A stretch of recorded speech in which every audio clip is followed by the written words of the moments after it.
Jason Call, everybody. Welcome to the show. Let me give you the big screen, my friend. Hello. This man is running for Congress. He is part of Jill Stein. Can you hear me? Yep, there you are. You're just kicking in right now. John, thank you so much. He is part of Jill Stein's campaign and team. And this man is freaking awesome. He was even arrested with Jill Stein at a college campus protest and took one for the team and got some extra street credit cool points for that 100%. So that was awesome. That was all over the news when you and Jill Stein got arrested. That was super cool, man. So super respect to you and super glad to have you on the show today. Please introduce yourself, my friend. Thank you. Thank you so much, Eric. And hi, Shelly. I see you down there in one of the boxes. I'm still getting used to the whole TikTok format.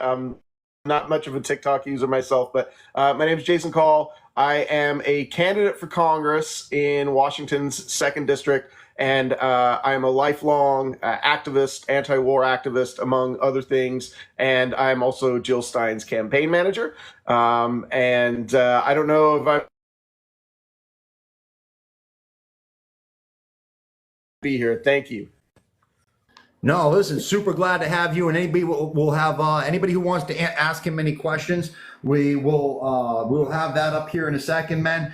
I mean, guys, if this is he's Green Party candidate, and he is freaking awesome. If you are left leaning, you're gonna absolutely love. I mean, even if you're a moderate or anything, you're gonna really like this guy. And I'm super glad you decided to join us. I've been on with you at a panel before, and you were absolutely fantastic. You really have a gift with the crowd too, my friend. So should I start with Shelly? Is there anything you would like to ask or say to our friend here? Yeah, I actually wore a t-shirt just for you, Jason, so you could see. It says, "I'm Irish, we don't do the keep calm thing." And it's you get a kick out of it. There you go. Take it to the streets. Take it to the streets.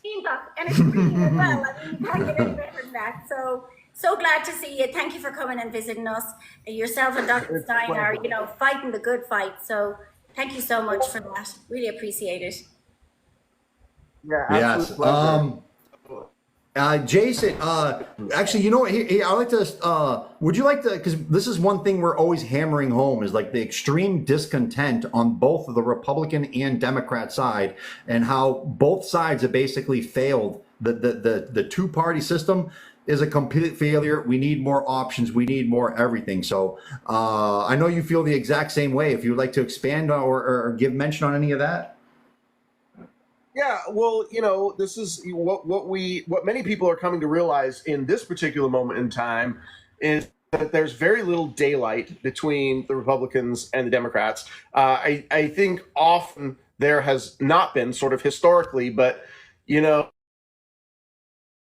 team sports, the red versus the blue, the duopoly has been not serving either team. Like the rank and file of both teams have not been served, and party for their own team not getting what they feel that they need. And I think people are waking up to the fact that, like, you essentially a uniparty. It has really come to light in this particular election cycle as we have been trying to get on the ballot with the Jill Stein campaign all across the country, and the Democrats are suing us. This Democratic Party that is actually an anti-democratic party is suing us to keep us off the ballot in Nevada. We expect them to sue us in Ohio.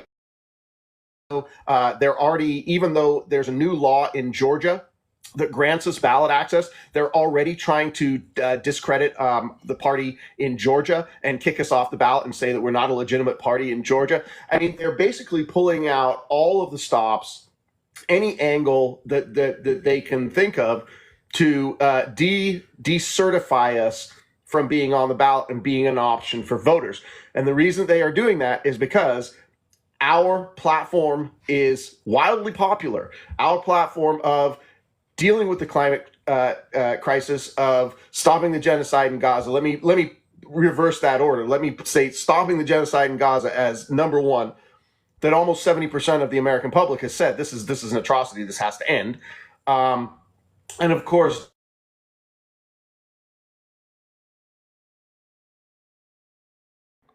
He don't know by has, the means, there we but go. they're both fully enthralled.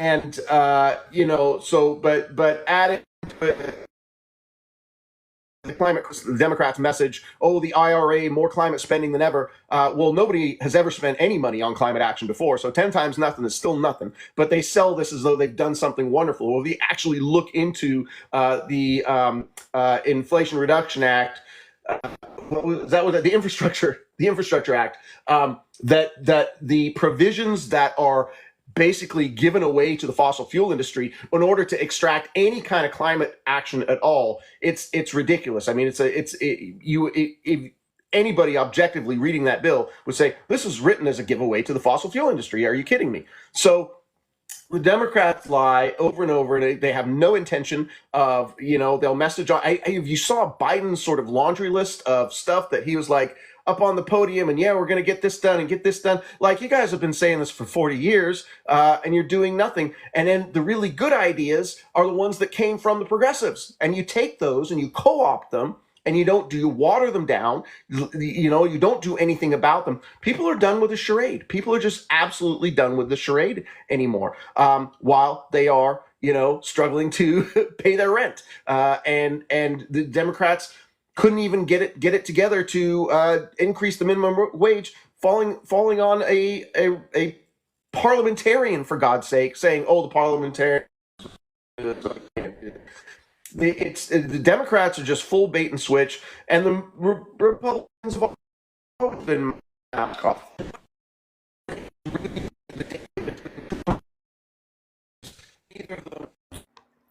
Jason, my friend, your connection suddenly went really, really bad. You have 1 or 2 red bars.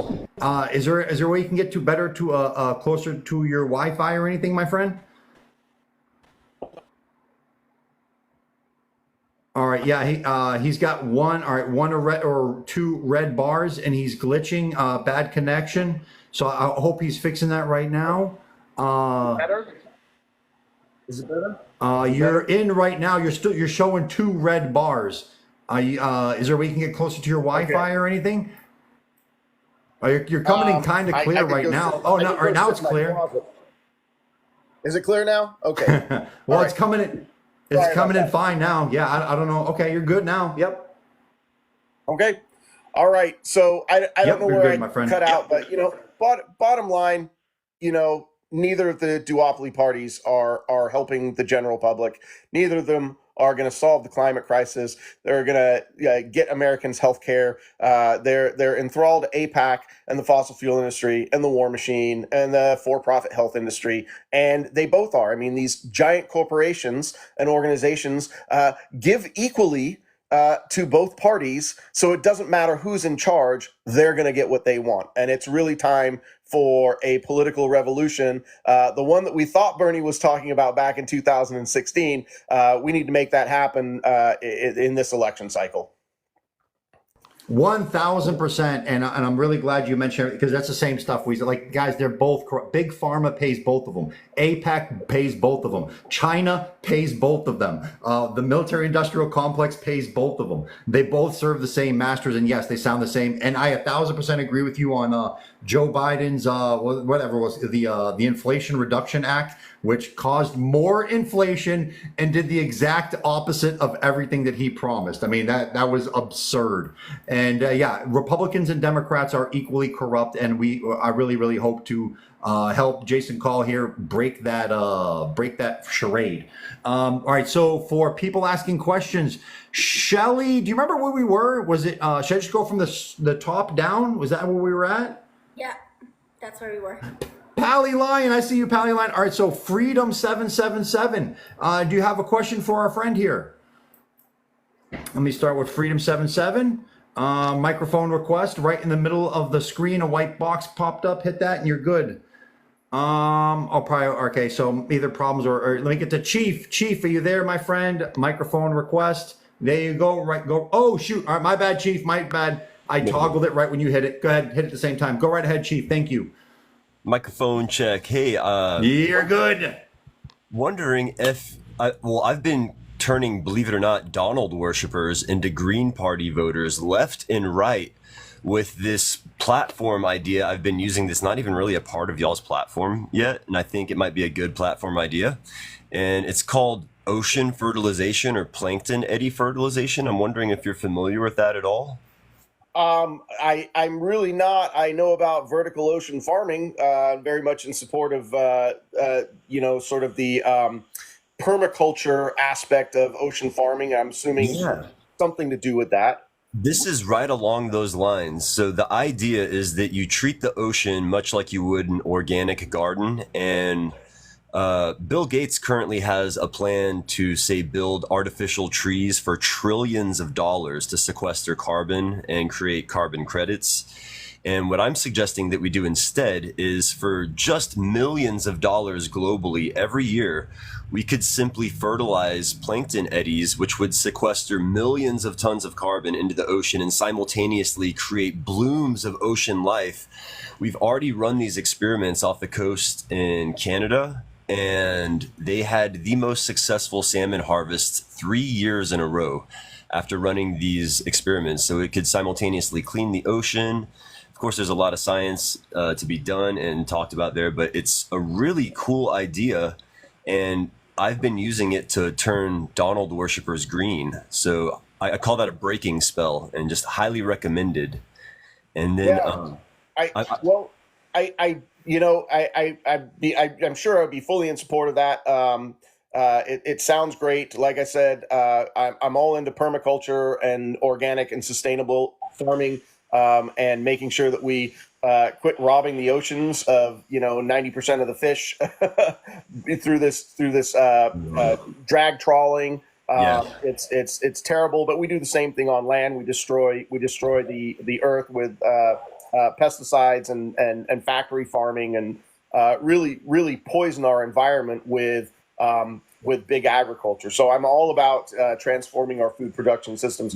And I also want to say that a lot of people don't realize that how valuable, how important plankton is in the entire cycle of life. And one of the things that has been really concerning me of late is how global warming and the warming of the oceans is actually going to harm plankton. Plankton produce 50% of the oxygen, and they're only tolerant of ocean temperatures up to a certain point.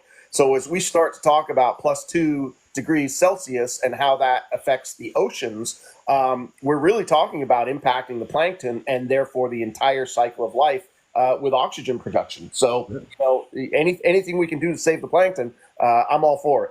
And just one more quick question before I pass the joint, if it's okay. I was wondering if you're familiar with Whitney Webb and her book, One Nation Under Blackmail.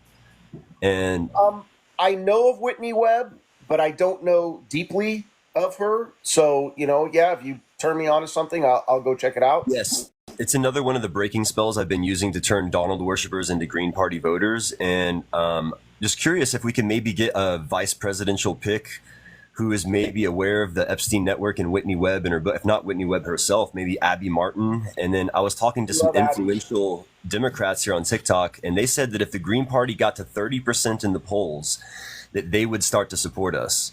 And they recommended Jon Stewart as a vice presidential pick. I know it's a long shot. That's actually a pretty good idea. But somebody like that, and maybe if we were to generate enough groundswell attention, that maybe we could talk him into it, or someone like him into it.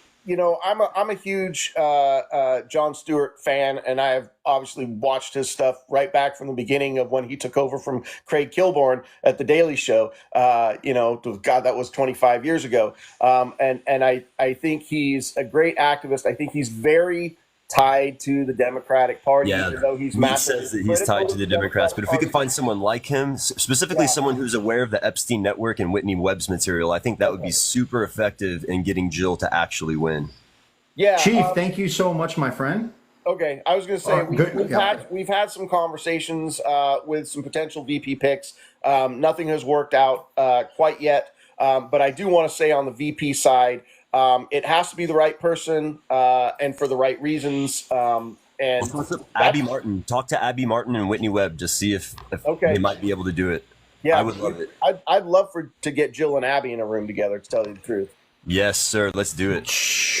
Yeah. Thank you very much, Chief, and thank you, Jason Cole. Unfortunately, we are under shadow ban. That's kind of unusual for us, but we got the shadow banner today, so that's unfortunate. I definitely appreciate you. Let me get to next. Truth and Justice would be next. And has Jill Stein been, because now they're starting to announce vice presidential picks. Has she started mentioning anybody yet? No, as I was just saying, we've had conversations. We've had some ideas of who we would like, and those things have not worked out yet. And I'm going to be cagey about it because this is it's delicate. Understand that it's kind of a delicate thing to talk about. We know that we are somewhat under the gun to find and choose somebody, but we don't want to rush into anything. Right. That can be as detrimental as not having one. And so it has to be the right person and for the right reasons. We've been pretty public that we don't, because people have said Jeff Sachs or Chris Hedges, and we love Jeff Sachs and he's endorsed the campaign. But we really, I don't want to play on identity politics too much, but we don't want it to be a white guy. I'll be honest with you about that. We need to have, diverse representation is important. All right, thank you very, very much. Freedom77, glad you got your microphone working again, so go right ahead, Freedom. Thank you for your patience. Hi. I'm so glad to see you, Jason. I'm Hi, really thank excited you. to talk to you about everything and everything that Erik's been talking about. And you guys are 100% right. We have one party, and they infight with each other, which is why nothing gets done. And I absolutely love what Jill Stein represents, what she stands for. But I have a question, and that question is, if we don't turn the House, the Senate, the Congress, and all that crap, how is she going to expect to get done what she wants to accomplish? Okay, so there's really two aspects to this. Is first of all, do you want the uniparty to get stuff done? Because when they get stuff done in a bipartisan fashion, it usually does not work out well for the American public. So this idea of, well, Jill Stein's not going to be able to get anything done, I'll tell you what she won't do. She won't get bad stuff done, and the uniparty gets bad stuff done. So there's a block on basically allowing our bought off Congress to do terrible shit. She just won't sign it. She just won't sign terrible stuff. I love it. But the other thing is, if Jill were to get elected, and we understand this is a massively long shot, nobody's kidding themselves here, but if Jill were to get elected, it would be on the backs of millions and millions and tens of millions of people who have fully decided they want change. And that is where the power is. At that point, that will be the empowerment for all of those millions of people to kick out the bums, like we keep saying we're going to do, kick the bums out, throw the bums out. But now you've got a motivating factor to actually, like, she gets elected in 2024, takes office, and how many people across the country are going to be motivated to, in the next midterm election cycle, put somebody in Congress who is going to be able to work with that president? So maybe not a lot of stuff gets done in those first 2 years, but I'll tell you what, you kick a bunch of the bums out of both parties and start electing people that are going to serve the people. Now you've got some power in 2026 moving forward. Yeah, you know what? I'm going to add to that because Jill Stein was on our show twice, and one time she mentioned that she really, really wanted to basically force AIPAC out, and any Congress, anybody in Congress who is still taking money from AIPAC to force them into recall elections. I'm like, oh, that's a hell of a way to bully them in. You actually cannot recall. There isn't a recall procedure for members of Congress. There are. Oh, there isn't? So no, and so you have to take it to the ballot box. But Oh, okay. Maybe I heard her imagine wrong the then. I'm sorry. Imagine the mobilization in the midterm to actually get some real representation to support a president who's going to serve the people. Yeah, 100%, 100%. Freedom, thank you so much. I believe Under Occupation Live, my buddy. What's up, bud? How are you? Do you have a question for a friend here? Assalamu alaikum. No, actually, Eric, I was up before he came up. I like his hat, though. I don't have any questions for him. I just Just had, so you know, Jason, just so you know, Jason Call, this is our friend here is actually from Palestine. So we love it when he swings on by. Go right ahead, buddy. I didn't mean to interrupt you. yeah, I'll just be quick so people could come up and ask him questions. Just to put in my 2 cents, as far as Trump, I think he's influenced by the is not real and partially controlled, but Biden is like a cakewalk. He just does exactly what he's told and lets anything go. So I kind of thinking that they had something to do with that assassination attempt. But I wanted to come up and share some news with you. The ITF were in the West Bank in one of the refugee camps, which is people that were displaced from the is not real area that they're occupying now. And 3 of the soldiers were injured, and they are in Ramallah right now, robbing money exchanges and jewelry shops as we speak right now. So we probably see it on the news. And in a few hours, when the sun comes up, we'll see the destruction they left behind. I was just coming up to say hi, share that news with you, Eric. You could drop me so people could come up and talk to Jason if they got any questions. No, dude, I definitely appreciate you. And I heard that soon after the attempt on Trump, I think they hit, was it Khan Yunis? They hit like super duper bad. They hit like over 100 people in Khan Yunis or something. Was it Khan Yunis? I'm not sure the details, but there was about 100 people unalived, if not more. That's what I'm hearing as well. I'm trying to look up the report again right now. It happened like right afterwards, and people were speculating whether they used the Trump's attempt on Trump as a like a natural diversion and just launched an extra strike. Man, appreciate you. Eric, swinging I up think here it was. Sorry, I didn't mean to interrupt. I think it was the one you're talking about on the day that the thing happened to Trump was. I think it's called Al Mawasa or something similar to that. It was the same on the same morning that the attempted Trump thing happened. Man. Okay. Yeah, I think I might have got the place mixed up, but it was over 100 people. I remember reading that. It's in Khan Yunis. Yeah. Oh, it is in Khan. Okay.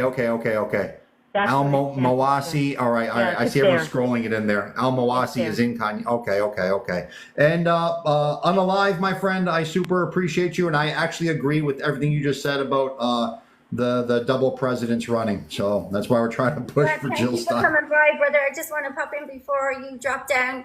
Listen, we're watching the war on boys in the West Bank. So I want all the boy moms in here and everybody else to start putting it out there. The war on boys in the West Bank. They're arresting 7-year-old boys. And they're holding boys and threatening them with things that I can't even say over the internet. So we're watching, brother. We so appreciate you. I know it's hard for you over there. Yeah, we actually have a funeral in the morning for a 13-year-old boy that was unalive by the ITF. I'm so sorry to hear that. Oh, it's terrible. It's it's daily horror and tragedy, and just know that on my side of things, we are committed. Jill's campaign, my campaign, we are highlighting this as the number one issue, the singular moral crisis of our generation, of our lifetime right now, and that is a when you think about all of the crises that are instigated by imperialism, colonialism, I'm 52 years old. I'm going to be 53 tomorrow. But, over my lifetime, over and over and over, we see crisis after crisis after crisis that is instigated by imperialism, colonialism, capitalism. And what we have going on right now is the worst, by far, I would say by far the worst thing that I have ever seen in my lifetime. It's unbelievable that we are 9 months into this, and the outcry around the world has not been enough to shut it down. I'm so sorry. Thank you, Jason. We really appreciate you and Jill. We really appreciate you. Thank you, buddy. We're cheering for you. We're rooting for you. We're voting for you. Thank you so much. Solidarity. Yes. On the live, thank you so much. And everybody, please, please, please hit the follow button on Jason Call. And super appreciate you swinging on by and talking to us, man. We super appreciate you. We appreciate your campaign. We absolutely love it that we're actually getting people who can cause change in there. Because as you said, you know, the outpouring, the outcry has been huge, but they've been ignoring us. What kind of democracy do we have where politicians ignore protesters on a routine basis, not just on this, but on other issues in the past? It's a democracy in name only. Hopefully, come November, you'll get a protester in the halls of Congress.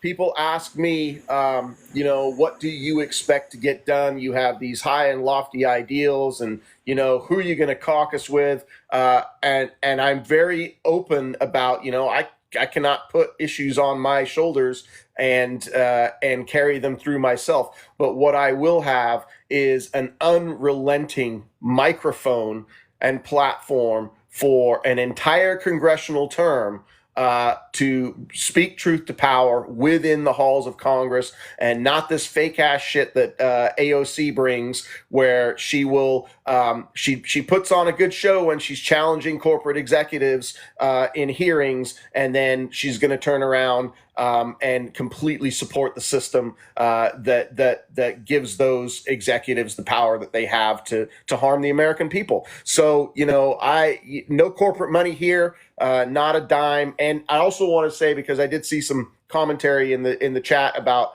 where my particular race is in Washington State. It is the 2nd district. It is the district that is north of Seattle. It goes all the way up to the Canadian border and has the islands in the North Puget Sound.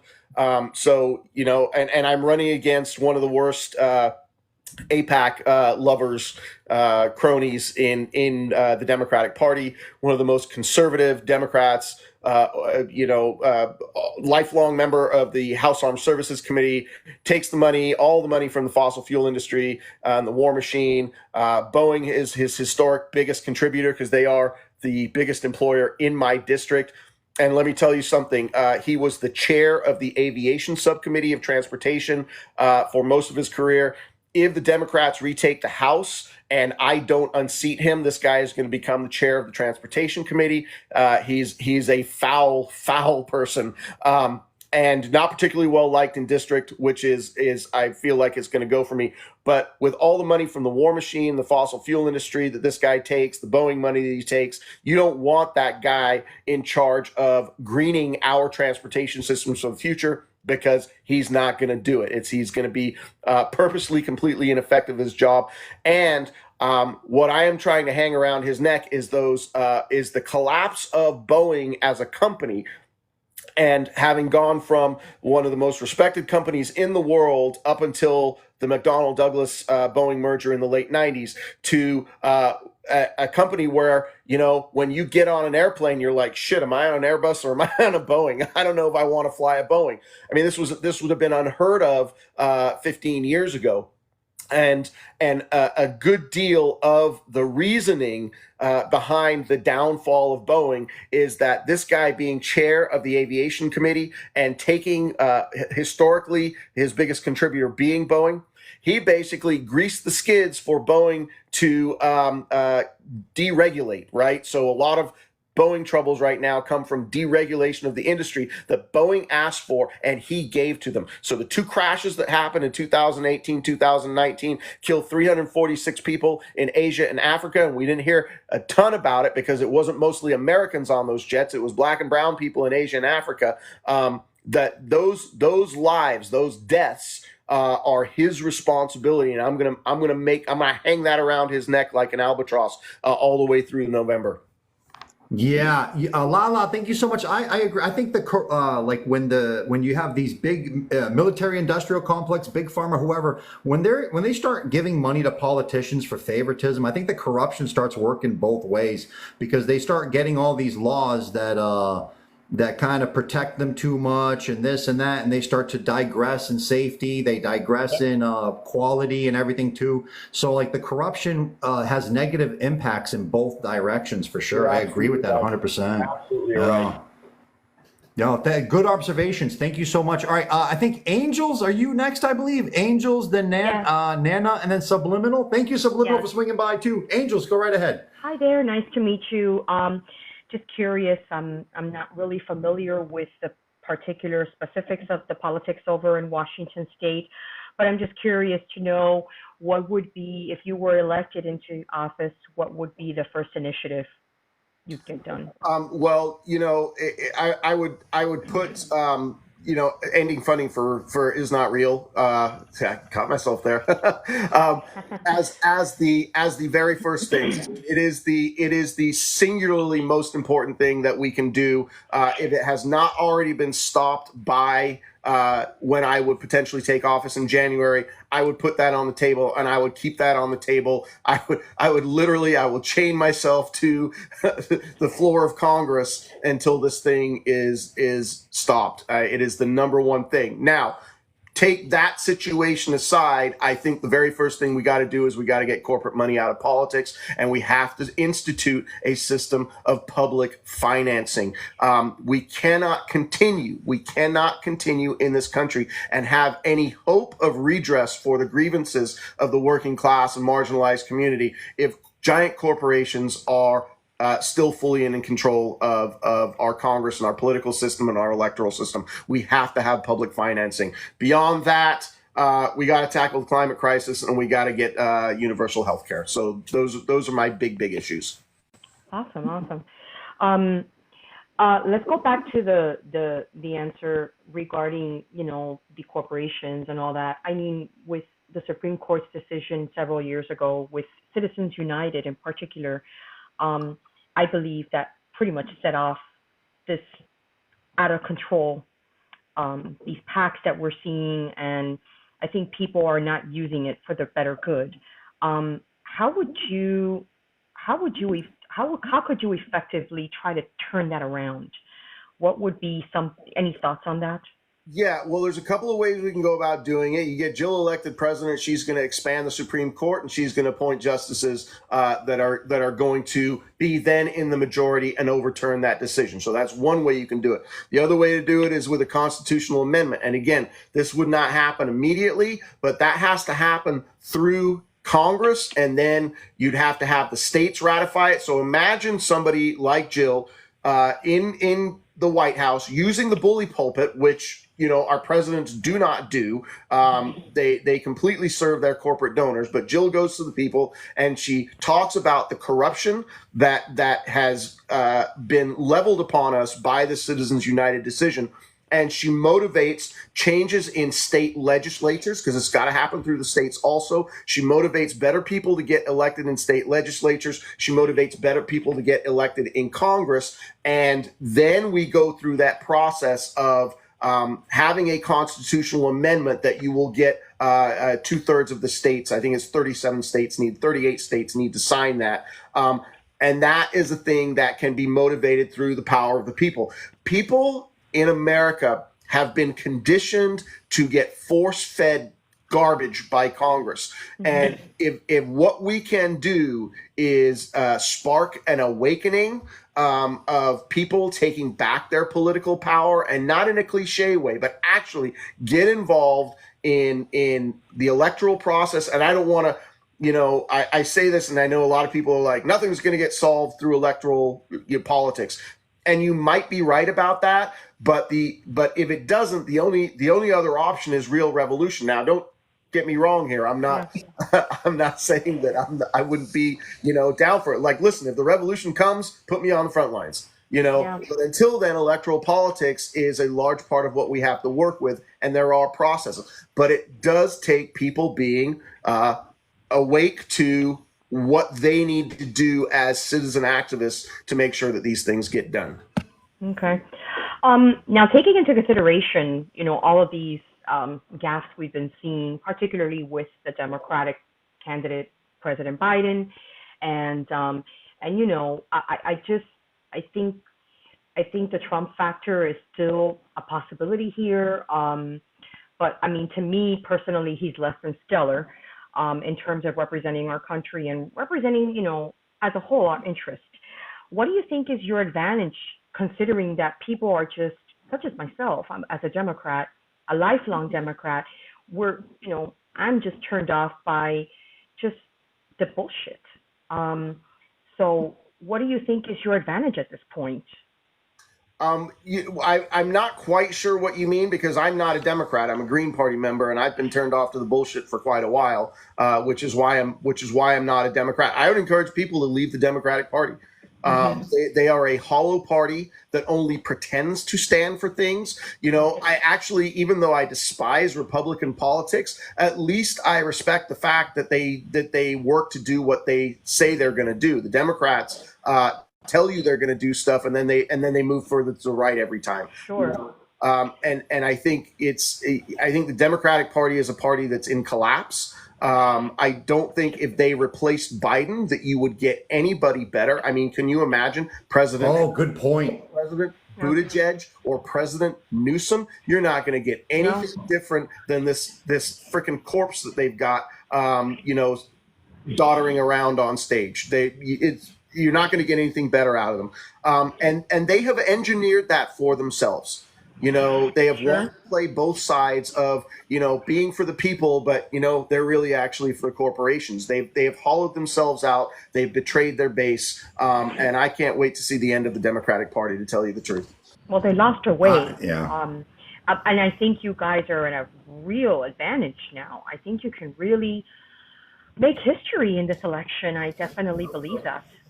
I hope so. Yeah, right now, for real, it's Joe Biden's missteps is benefiting you guys the most, because you're small. And I everything you just said, I've been saying it for a while too. But yeah, that's a good point too. If it's not Joe Biden, the next person is only slightly less unpopular. Yeah, polling data shows next place would be Gavin Newsom, then Kamala Harris, then Hillary Clinton. And that also kind of shows that's kind of sad if that's your next three best polling people. So, will Hillary Clinton just please go away?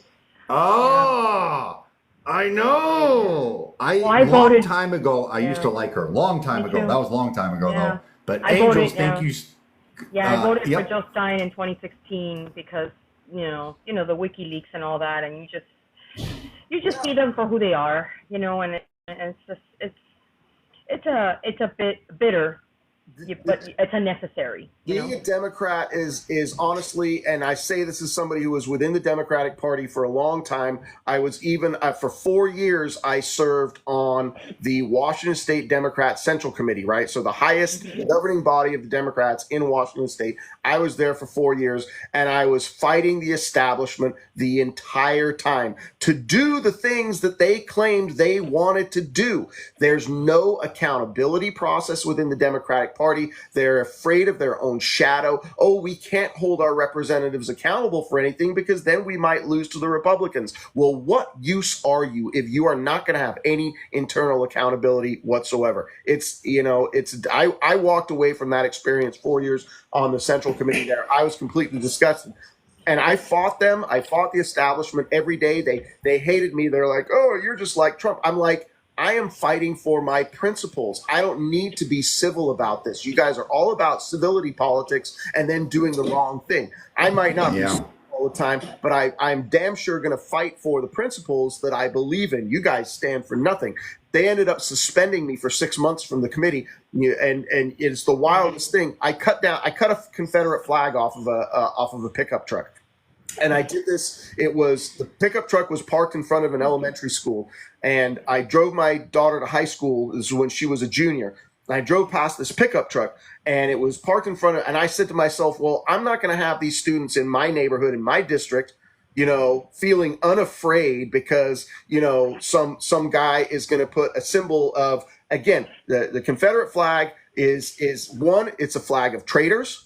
losers, and slavers and genociders, you know, and I'm not going to have the kids in my district walk past this flag. So I cut the flag and I live streamed it to my Facebook, and I said, this has not happened in my neighborhood. Didn't touch the truck.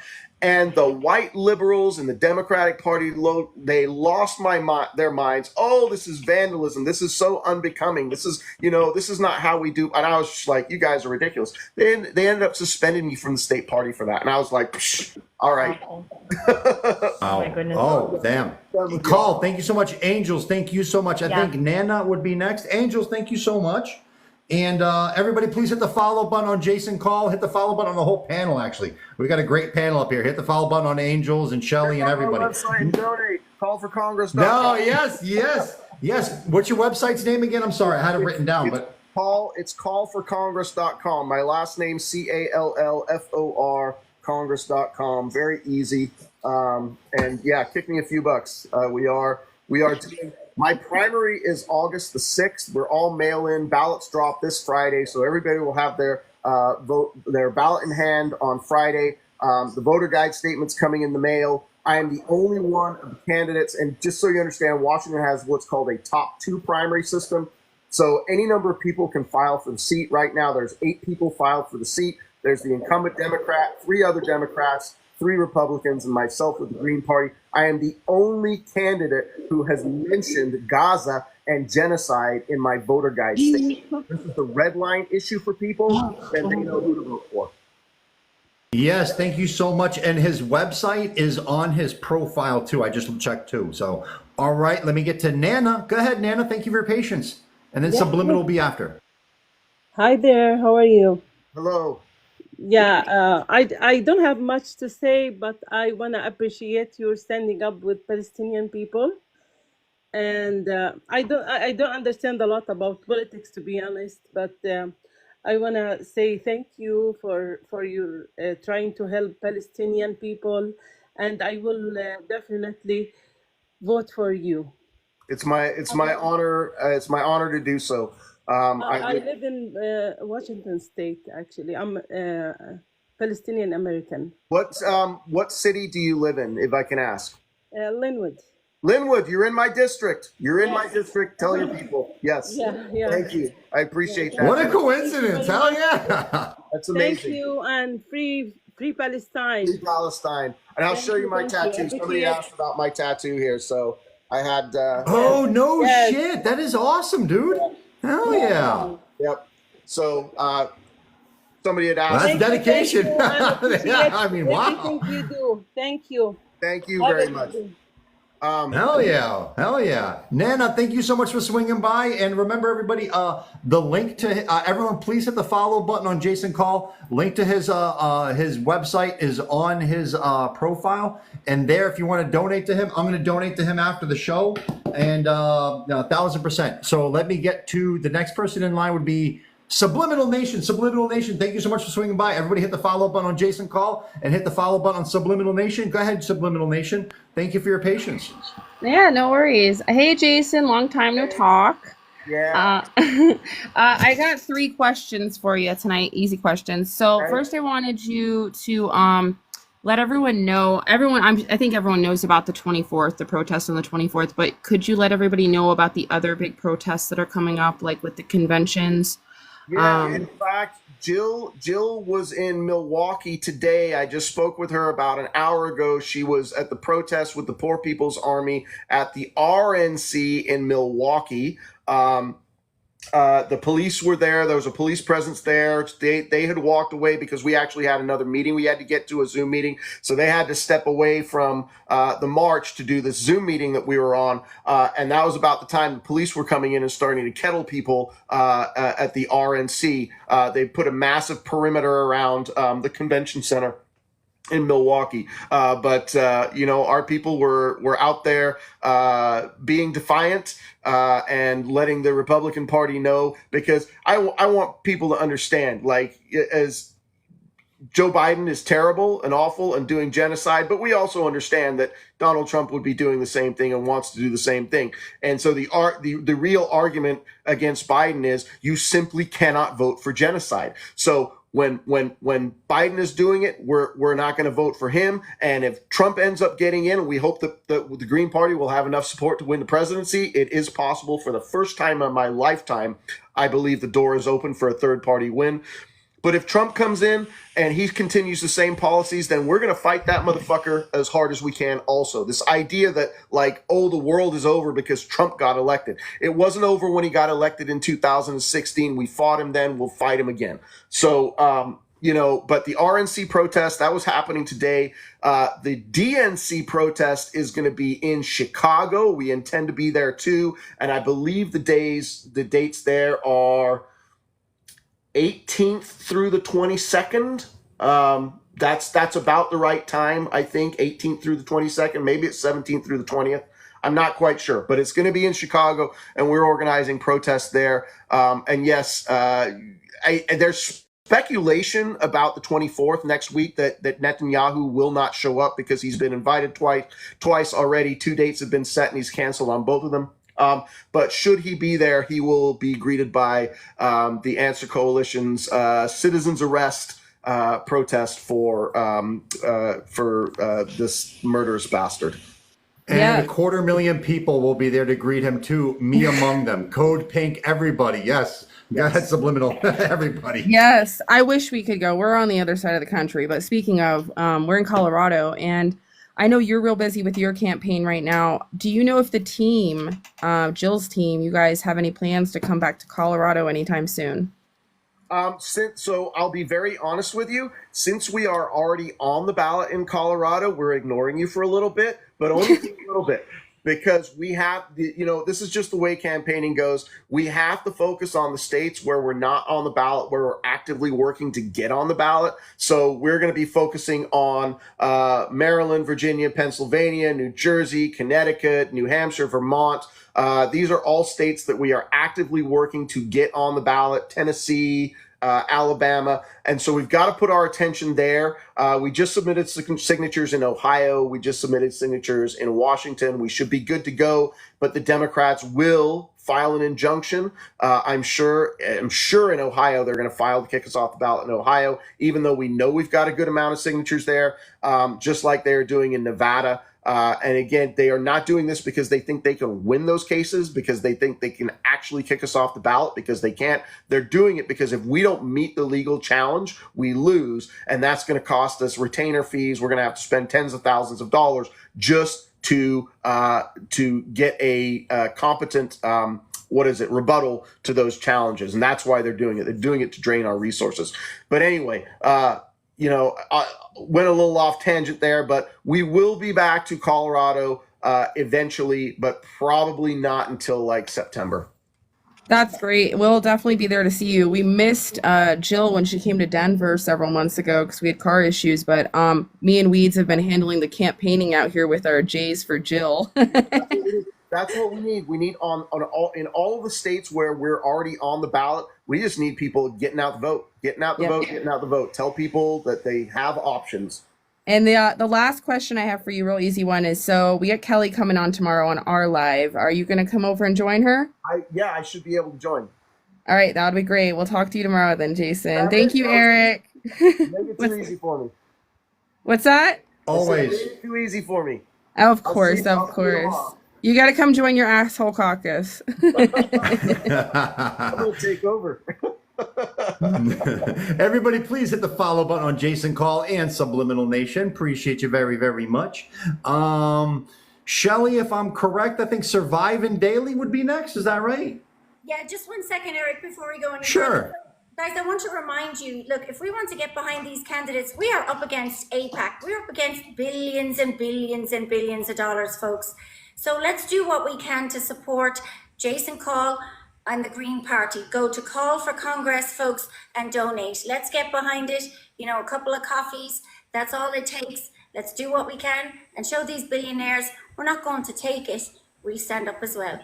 Thanks. Yep, the link to his website is in his profile. In case anybody forgets, hit the follow button on him. I'm going to donate to you right after the show too, my friend. I'll put my 2 cents in too. And Surviving Daily, go right ahead. Thank you for your patience, my friend. Go right up. Yeah, thank you for bringing me up, and thank you, Jason, for taking questions tonight. Sure. First, I'm curious on what you would do to help combat the homelessness issue in Washington State, as well as do you have a recommendation for fifth district candidates? Let's see here. I don't know who. Anne Marie Danimus is the one candidate I know who's running on the Democratic Party. I have had some association with her in the past, but I thought she was a progressive, and then she turned out to be a Zionist, and I was like, all right, I don't need to talk to you anymore. I really don't know about the fifth district. Can you give me some names who are on your ballot, and I might, Oh shoot! 1 second. wild. Hey, babe. But while you're looking at that, as far as the home, I'm in support of housing first policy.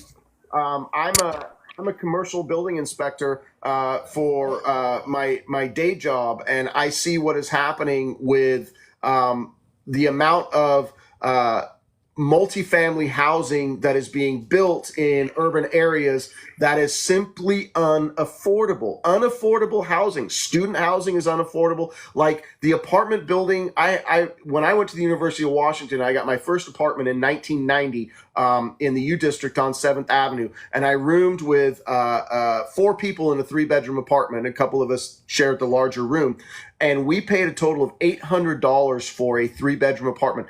That apartment right now is renting for $3,000. It is absolutely nuts. And this is now like a 35-year-old building. So student housing has gone through the roof, and they're building these multifamily or multi-unit condos. They're selling 800 square feet in Seattle for $500,000. Like, who is this for? And most of these property owners don't care if those units sit empty because the land is going to appreciate anyway. So we need just as a matter of policy, we need vacancy taxes, we need rent control, and we need to build affordable housing. And I think we need to get super heavy-handed on it. The homelessness. I was just actually reading today that it's to solve homelessness in America, like across the country, probably in the neighborhood, to build the housing and to support people, because a lot of people who are homeless need more supports than just housing. Probably going to be around $100 billion. But that's a drop in the bucket to the military industrial. That's a tenth of the military industrial complex budget, and you're going to say that the endless war machine that is causing death and destruction around the world is more important than making sure that American citizens are stable and secure. It's ridiculous to me. It's absolutely ridiculous. Our priorities are so out of whack.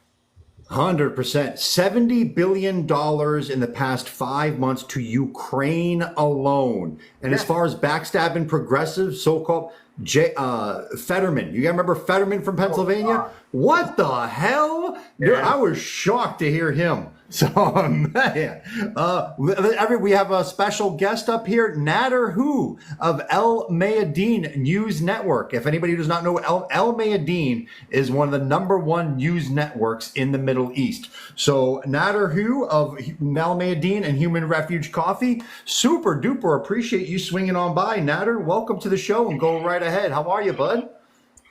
Good. I'm doing well, my friend. Thank you. As always, thank you for having me up. I appreciate you. And Jason, thanks for coming up. I just got in, so I got in a little late. So I may be asking a couple questions that you have already answered. I'll answer them again. Please ask away. Okay. It's good to be here. All right. I'm going to hit you a follow because I'd like to reach out to you. Like Erik said, I'm a producer with a news network. We're Middle East based, and we're doing a series of features on the American elections and activism here in the United States. So it would be awesome if we could connect so that we could, maybe have you on our network. Yeah, absolutely. Maybe we could do a Zoom call and we could interview that way. And definitely, if you're out in Washington, D.C., at any time, let me know. I would appreciate meeting you in person and maybe even doing in-person interviews. So I appreciate Would that. love to. Yes. Yeah. So what has been your experience with APAC out there? You're in Washington State? I am in Washington State. So I personally have not had any experience with APAC other than the guy that I'm running against. APAC was his biggest funder last year. I know APAC is aware of me. I don't think that they believe I'm too much of a threat right now. I think they're going to be very wrong about that. But my race was targeted by DMFI last year because of my, and this was even before, what's going on right now. They knew what my stance was on Palestine. So DMFI was supporting the incumbent openly, even though he has handily won this race, beating a Republican, for the last 12 cycles. I think that they have kind of understood the threat that I pose to them. Should I get past the primary and go against this guy in the general, I think I can win. So I'm not worried about APAC. I mean, I haven't seen any activity from APAC right now. When I make it past the primary on August 6th, I would guarantee that APAC is going to be coming hard for me. Okay, great. Have you received any support from the Arab American or Muslim American community in your area? I have some. I've been doing local support actions for, flag waving, bridge flag waving, and I've connected with a number of people that way. And my email program is heavily focused on Palestine and Gaza. And so I know, just looking at the names, I know I'm getting financial support from the Arab American community. I don't know how much of it is local. I definitely would like to get my name out there more with the Arab American community and district. So if there's anything you could do to help with that, that's fine. But I do have some very solid Arab American contacts here. Yes. Yeah, no, absolutely. Let's connect, and we'll connect you with. I'll do the best that I can connecting you with either somebody that knows somebody or directly with some of the community leaders there on the ground. I think that would be very helpful. Appreciate it. Yeah. So that's really all I have right now. I hope we can connect. I'll DM you my info and my phone number and email address. And, and then hopefully we'll talk in the very near future, in the next couple of weeks or so. Yeah, absolutely. I appreciate you, brother. Thank you for putting yourself out there. As soon as possible. Yeah, thank you. Appreciate it. Yeah. No, thank you for putting yourself out there. Whether it's on domestic issues or foreign policy issues, it's all important. It all comes back around. I look at foreign policy issues as domestic issues. So I appreciate you. Yeah. Thank you very much. Thank you, Eric. Yes. Thank you, Shelley. Always, thank you, everybody. I'm going to drop. Thank you for swinging by. All right. Take care, guys. I did want to say to Survive and Daily, I pulled up the list of candidates for District 5. I got nothing for you, bro. I got nothing. I got no idea who any of these people are, except the one name that I mentioned, and I know she's a Zionist. So, For sure. Man, for sure. At least I know not to vote for her. You know what I mean? So thank you very much. Yeah, sure. Absolutely. Thank you very much, Surviving Daily. Always appreciate you, my friend. You're always welcome up here, Surviving Daily, my friend. Yeah, that's really, really tough because there's so many people who are compromised on the Republican and Democrat side. Sometimes you're picking between two APAC candidates too. It's just nuts. The other thing is, like I said, what I noticed was with the 8 people that have filed in my district, there's another guy who's running as a quote unquote progressive Democrat. And he didn't touch Gaza in his voter guide statement. In Washington, we get 300 words, which is, it's free. I know in other states, they make you pay for that. To be in the voter guide, and we get it for free. We really have probably the most free and fair elections, I think, in Washington State that I've seen across the entire country. There's a little bit of a filing fee in some cases, signature gathering in some cases, but it's not like, if you've got enough supported, if you're like a supported candidate, you can get over those hurdles. But this guy who I thought would, I figured he would say something about it, and he didn't touch it. And I think that there's just an intense amount of fear still, even among quote unquote progressives, to say anything about AIPAC and is not real. It's like, it's wild that's how much of a grip on the system. No, they really, really shockingly do. I believe Chief is next and then M, I believe. So Chief, welcome back. Go right ahead, Chief. How are you, bud?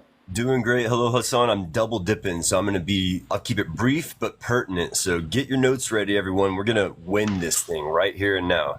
I just wanted to recommend a digital college tour. Just imagine how many young women would be so inspired to do exactly what we're doing right here, but in a digital format at all the colleges in the states that we're, campaigning in and trying to get on the ballot in. That would be huge and a really great way to kind of have maybe some kind of open casting for potential vice president picks. And again, I wanted you to just perhaps consult with Whitney Webb and Abby Martin about potential vice president picks. I think that they would be really good at maybe networking and knowing someone that would be able to fill that spot really well. And I wanted to mention that, I'm a Texas Green myself. I've been having a nearly impossible time communicating with the Green Party. I managed to talk to the national coordinator once on the phone, and I told her about Tiffany Cianci. And so we were able to get her on that initial TikTok town hall, but I still don't know who's leading the Texas Greens right now. I don't have any contact with them. I don't know what's going on. I really could not tell you, and I'm going to be, very honest, and my colleagues in the Green Party will not like what I have to say here. But the Green Party it's disorganized. We have a great platform. We have great principles, but it is very hard to keep a grasp because we're fully grasped. We want to bring people in. And that leads to, unlike PSL, which is a very tight network and they're very careful about who they let in the door. You have to go through a long sort of training and mentoring process to be officially considered a PSL member. Like, they really have to get to know you and make sure that you're not trying to infiltrate. And the Green Party does not have a process like that.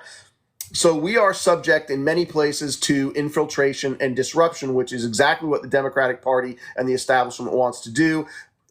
It has had an effect on a few of our state parties. I will tell you something, that the Stein campaign really has a goal post-November to make sure that we shore up the Green Party to make it more effective and more responsive to new members in a better way than it has been. So I'm not surprised to hear what you're saying here, especially in a state as large as Texas. What area of Texas are you in? What would be your closest big city?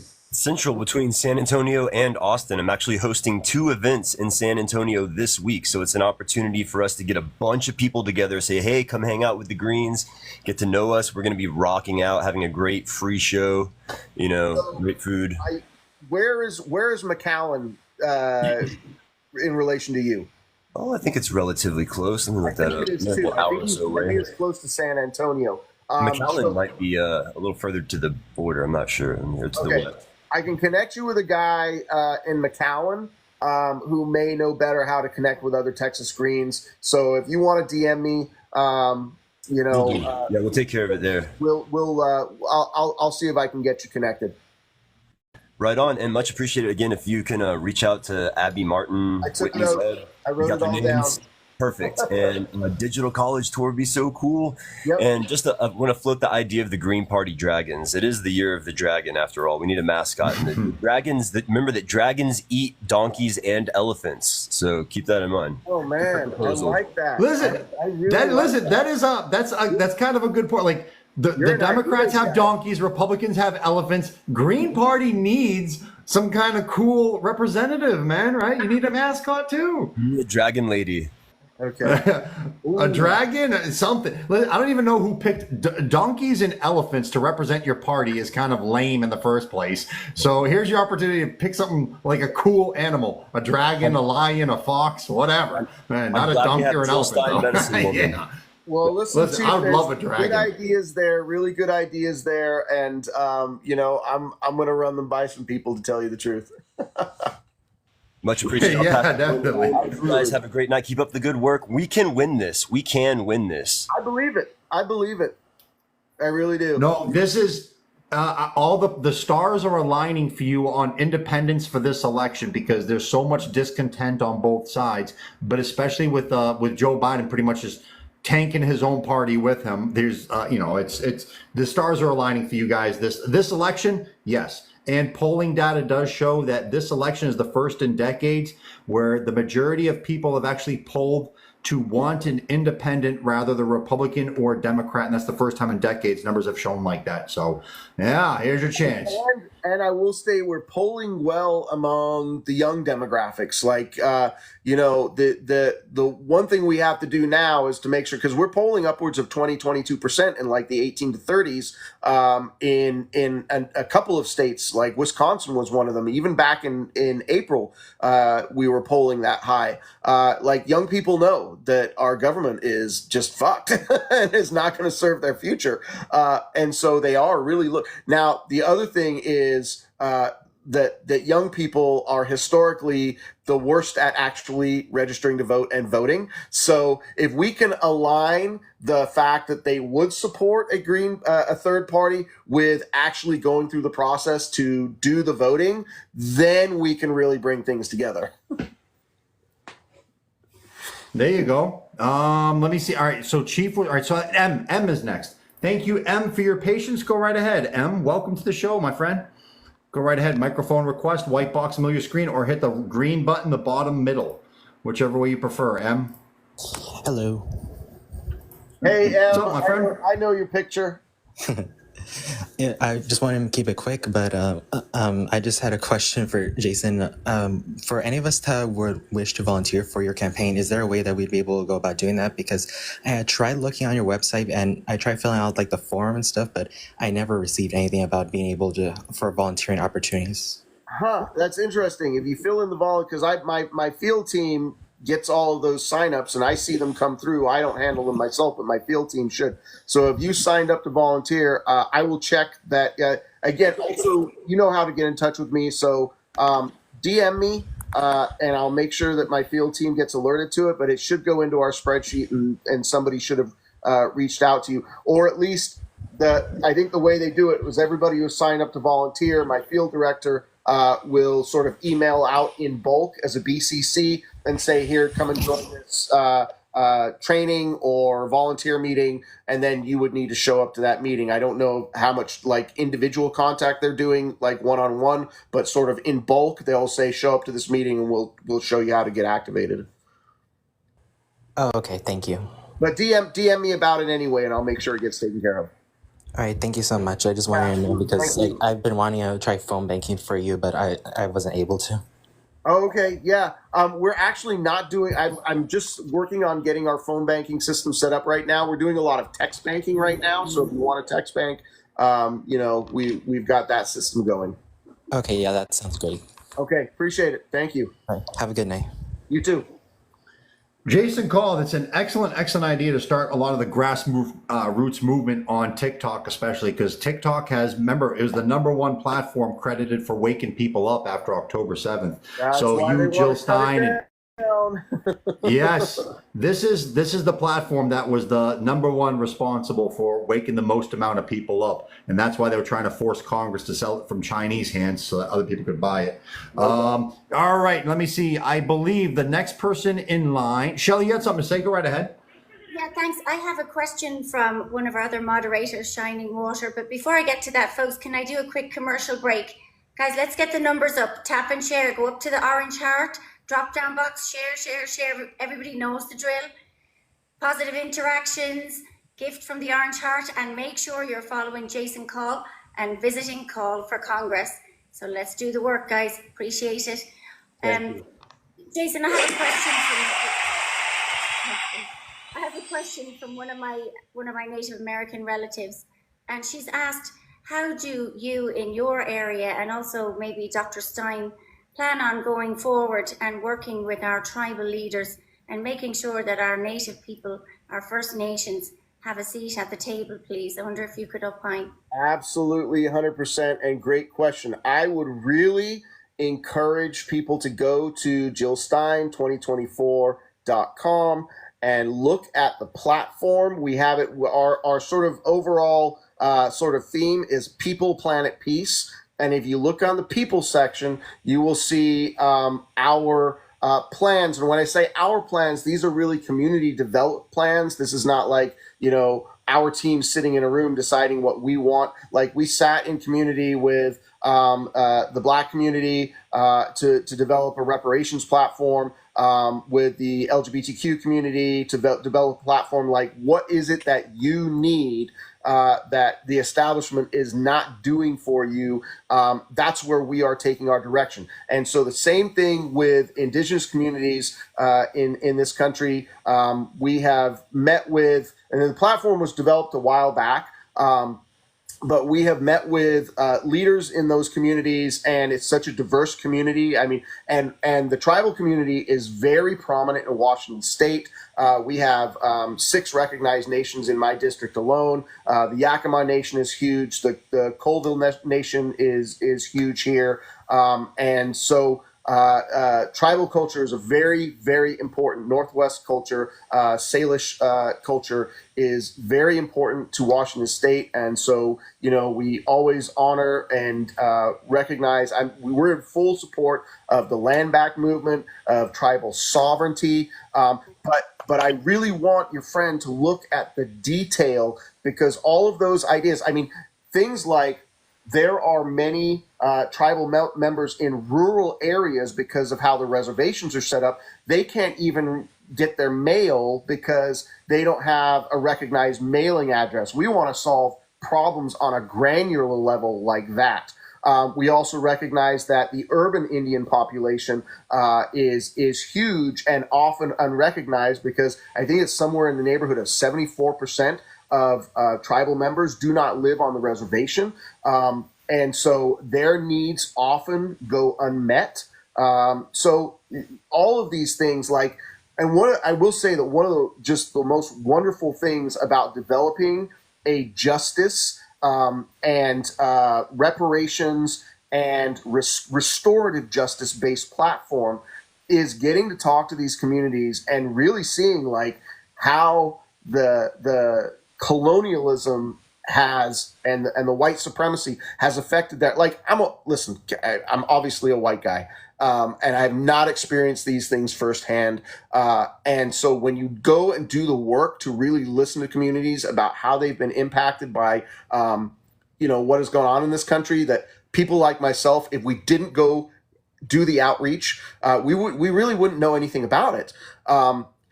It is part of what fuels my just passion for justice and restoration, and certainly have the Indigenous community here in the United States, the very diverse Indigenous population here, right at the top of the list for making sure that we atone for 500 years of genocide from the settler colonialists who are my ancestors. So totally down with it. Please read, please share.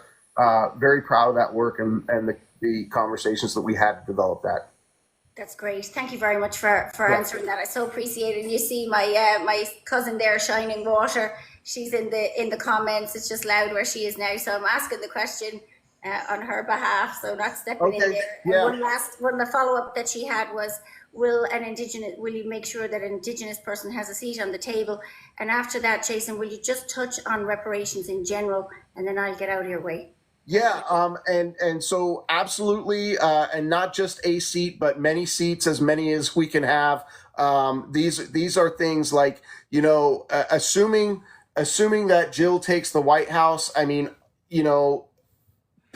Stopping the war on Gaza at the forefront of what needs to happen immediately. As soon as we resolve that problem, we bring all of the diverse communities together and we really figure out how we're going to proceed as a larger community to, do what I don't want to go back to say, what this nation should have always been about, because this nation has always been about settler colonialism, but this sort of high-minded ideal that this is supposed to be a land of justice for all, right? We talk about justice for all, and obviously it's always only ever been justice for a very few, but we want to bring that justice for all to bear, and that cannot happen unless everybody has a seat at the table. So yes, 100%, absolutely.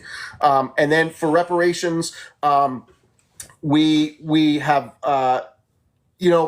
one of the things that struck me as I was doing study of, the Black agenda, of which there are many iterations, and reparations is only one part of the overall Black agenda, is, and this is openly stated in many, many places, the Black agenda is a progressive agenda. When the Black community says, here's what we need, they often mention, we want a good food system. Like our population often lives in food deserts where we can't get healthy food. We often live in rural areas where we can't get access to healthcare. And when we do get healthcare, it is coming from white doctors who are very patriarchal. Like the system is a very patriarchal system. We know that the Black women suffer greatly at the hands of this system. So when we say we want universal health care, we want equitable universal health care where people are comfortable with their doctors and that their doctors are responsive to their needs. Of course, getting the for-profit insurance system out of it, but beyond that, making sure that the system is responsive to everybody's needs. And, Black women are fully marginalized within the system. And I hear that from Black doctors, Black women doctors, who say the same thing with the system that they are working in. We want to eliminate all of that. But that progressive agenda, the Black agenda, is a progressive agenda, that we want tuition-free college. That's part of the Black agenda. Like, that's fantastic. But then there's the situation with reparations, and we are fully in support of cash reparations. We don't want to necessarily impose what we think how those cash reparations should be doled out. There is a way to track lineage based on descendants of slavery, which is a different category than other Black immigrants to America, but specifically the American descendants of slavery are owed a restorative justice in the neighborhood of at a low end, and people are flabbergasted by this number, but I'm really not, because if you look at the numbers, you understand that this is a low end, somewhere between 12 and 14 trillion dollars at a minimum. Now, some people will say, well, you can't just give people $12 trillion. It'll wreck the economy. So I think there probably needs to be a way to figure out how that gets into the community without it, really unsettling things. But, we've got a trash economy as it is anyway, and I'm not sure that there would be, but basically, yeah, we're looking at somewhere in the neighborhood of $300,000 per household as a cash payment to the how many millions of households out there, whatever adds up to the 12 or 14 trillion dollars. I've done the math before, but understand that that's a low end. And where does that come from? That is stolen labor. That is, I don't think people realize that the slave-based economy at the start of the Civil War in 1860 was half of the productive economy of the entire fucking country was slave labor, tobacco, cotton plantations, and stuff like that. And all of that was stolen. It went into the pockets of the plantation owners where they could build generational wealth. And those when the enslaved people were, quote unquote, set free, that they were never given an opportunity to build their own generational wealth. And so this number of multiple trillions of dollars takes into account just the fact that, people were enslaved and had their labor stolen, but then since, slavery, quote unquote, ended, the wealth that they were not able to build up within their communities. And that needs to go back to them to be used however they see fit, not some nanny state saying you can only have it if you do this, that, or the other with it. No, that's your money. That was stolen from you. It's being restored. This is reparations. You do what you want with it.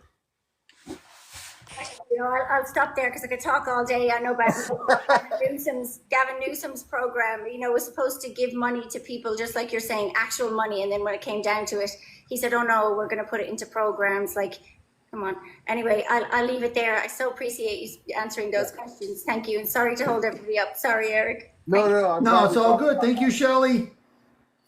All right, I think I was at Truth and Truth 1212, and then Truth and Justice, and then Vengeful, if I got it correctly. And yes, sorry everybody, I am on Shadow Banana. I'm usually not. Like one day out of a week, I'm on Shadow Banana, and it just happened to be today. All right, so let me get Truth 1212. Go right ahead, Truth 1212. I hope I got the line right. Yes, hi everybody. I want to ask question, maybe is be Serbiazio about my country, Yemen. You know, we have a situation about drones and copter going into Yemen, and you know, the messy happened a couple years ago. How you can stop this situation?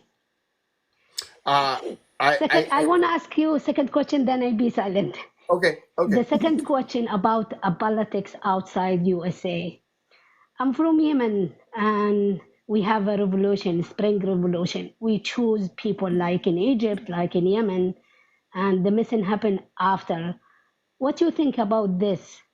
We want to be a democratic country like any country. We need to be independent from the West.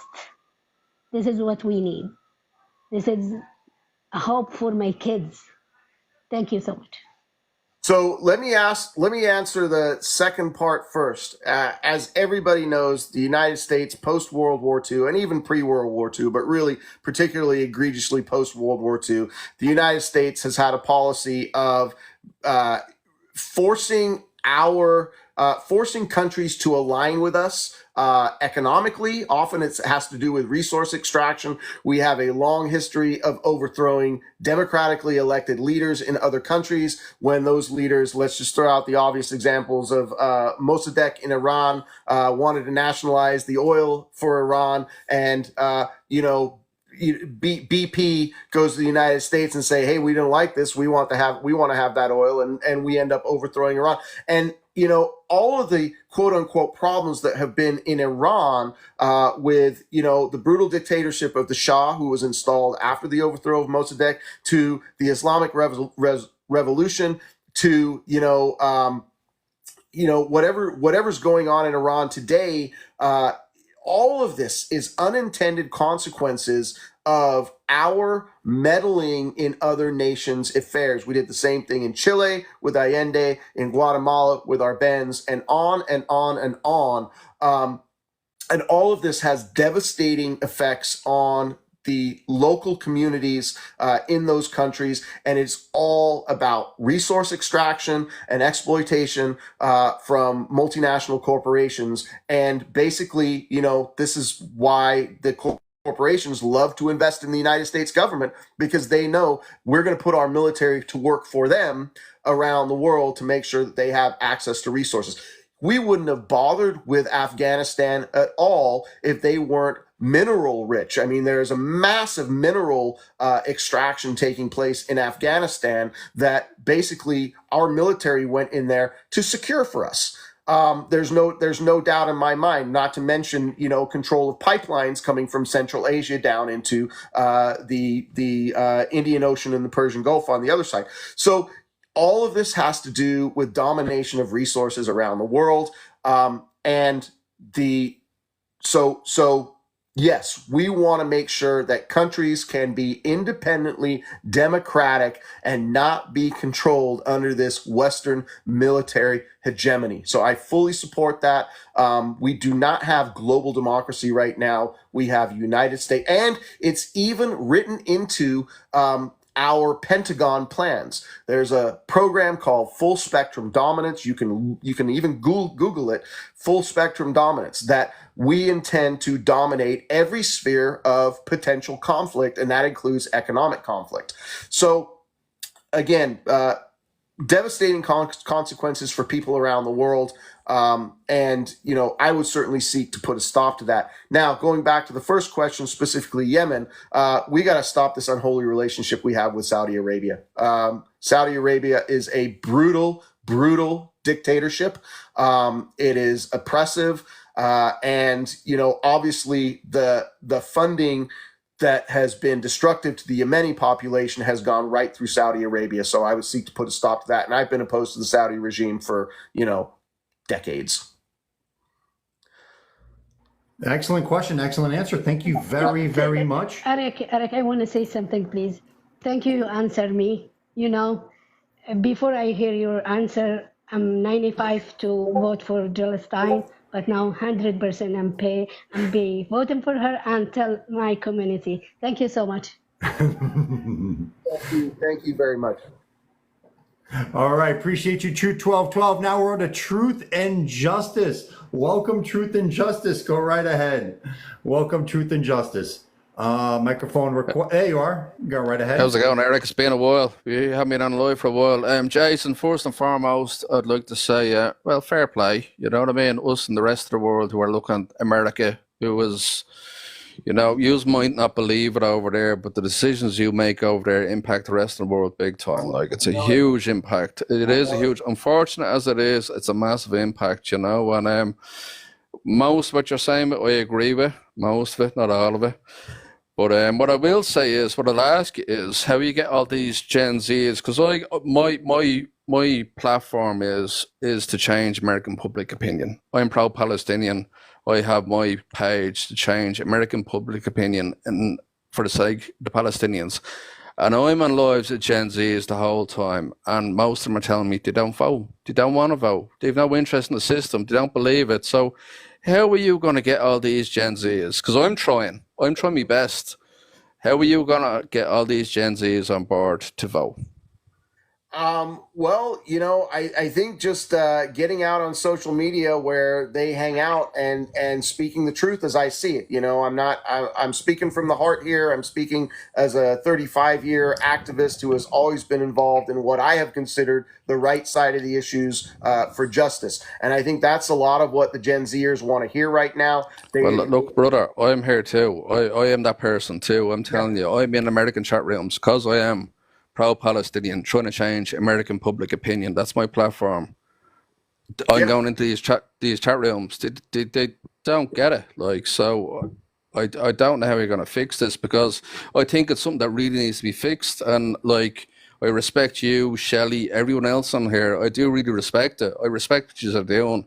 It needs to be addressed. You need to get the people on board. You need to fix the system. I really respect Jill Stein yourself for standing up and speaking up, but you need to fix this because the rest of the world will suffer. You gotta have people who are worth voting for, and in any 99% of the given elections that we have in this country, you got garbage choice 1 and you got garbage choice 2, and I think that's what really turns young voters off. And I hear this as I'm campaigning out on the streets myself, as I'm canvassing out on the streets for myself. I do have young people who say it doesn't matter who we vote for, and I understand that perspective because honestly, most of the time it really doesn't.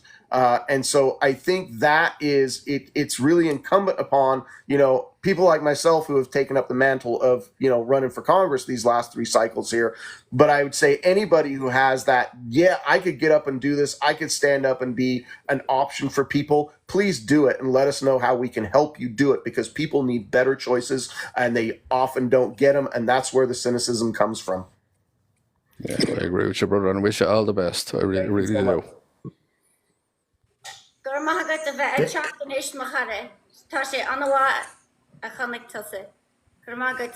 Thank you. Yeah, It's Irish heritage, by the way, Truth. So I know that. Good luck, Shelley. All the best. All right, thank you to Truth and Justice. Appreciate you very, very much. Angels, no, I'm sorry, not Angel. It'll be Vengeful. Vengeful's next. Vengeful Survivor, you're next. Appreciate your patience. And then I'm going to get to H. So that's right. Vengeful.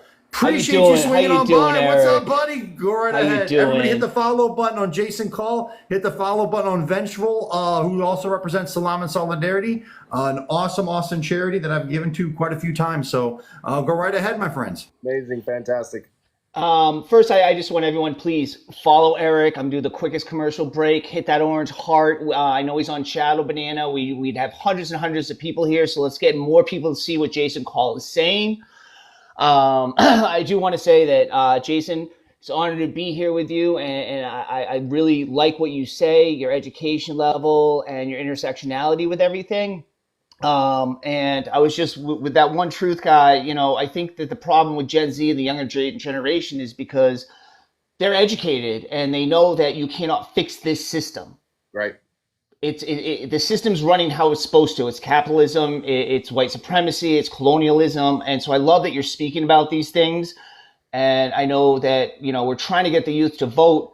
And I'm not sure if just spitting out, we can go into this system, that we can fix it that way, but we have to goddamn try. Well, that's what I tell them. I say, listen, man, electoral politics isn't the be all and end all of everything or even anything, but it is a tool in the toolbox. And I think when you have good options, you should work for those options. Like I was just saying, like most elections, you don't have good options one way or the other. But when you recognize a good option, get out there and fight for it. Okay. And I love seeing the Palestinian flag because I firmly believe, as everyone here knows, that, a free Palestine means a free the world. And I'm going to ask you a different question. So I'm going to kind of change it around here. How are we going to address the situation in America and American politics and what is going on with children? I am a survivor of childhood trafficking and abuse. It was 2 Democratic senators that have trafficked many of us. We know that so many politicians are deeply involved, not just in the trafficking and SA of children, but, for child labor. America does not care about its children. It does not care about the children of the world. When I was going through the system, I saw what happened to the indigenous children, the people of color, the queer community.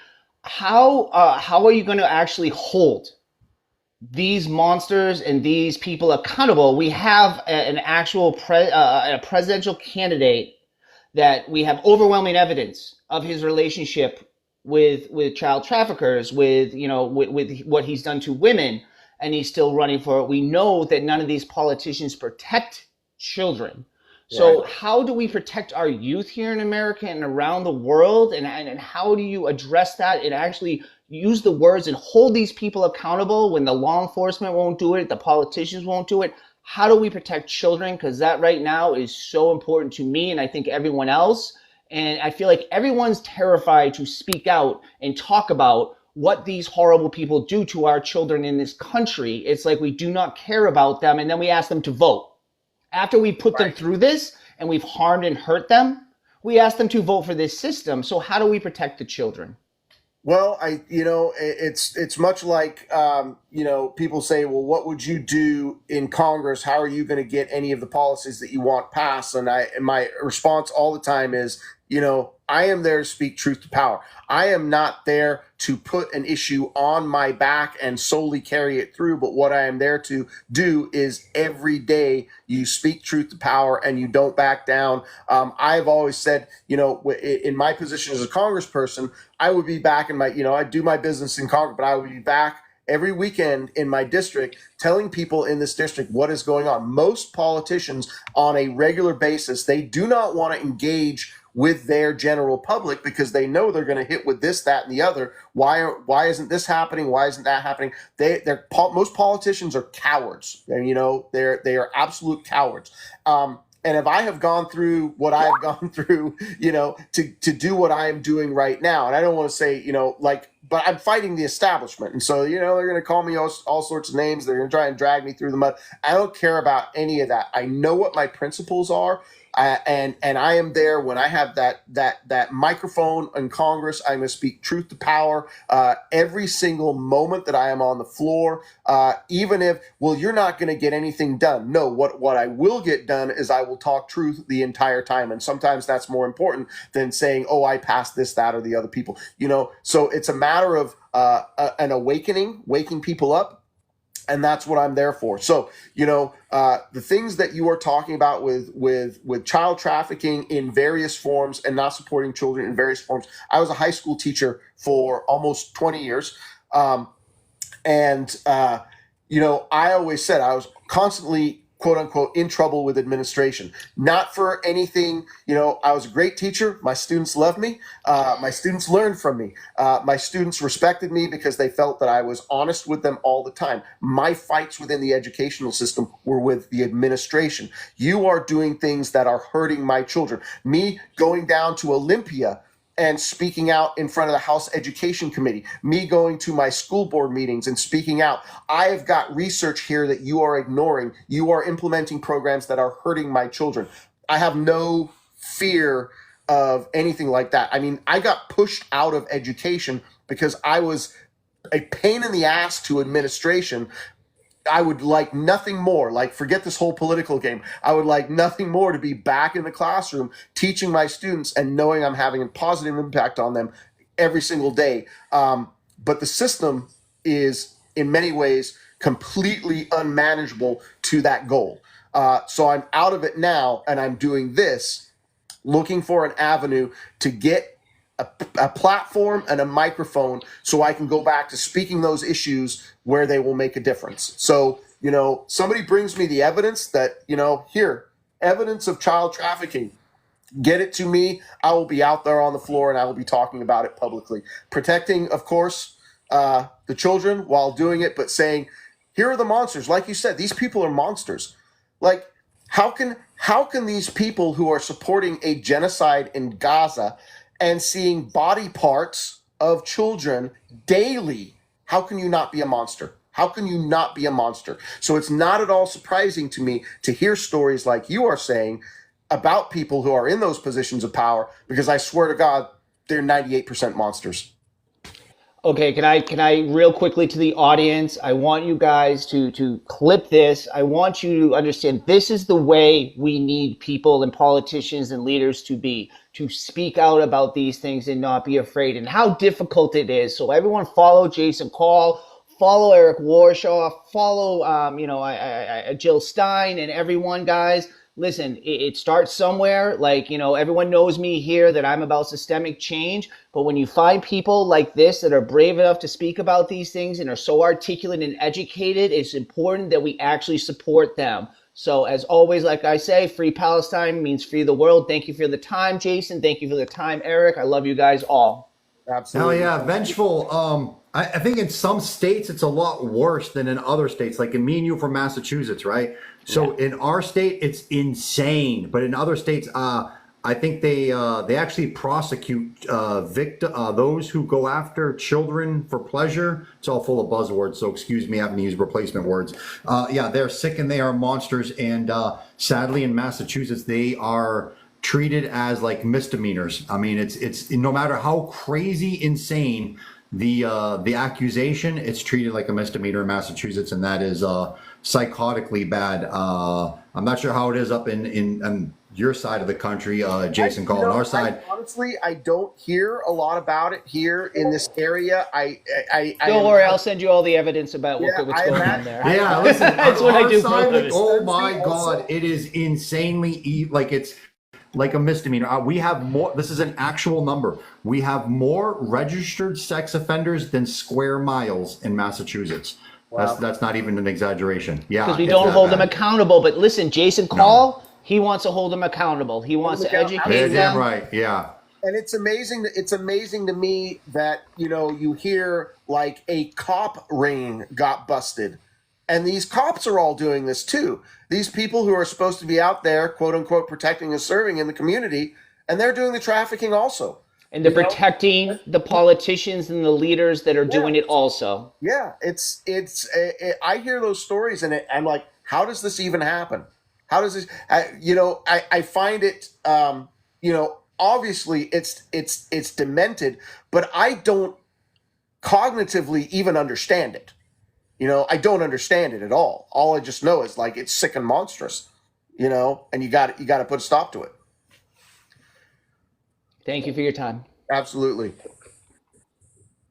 Thank you, Vengeful. Appreciate you very, very much. Yeah, I was just kind of looking at what state has the most registered. It's a damn mess. System that needs to be fixed. Let me get to H. H, what's up, my buddy? And I'll be seeing you in just a couple more days too.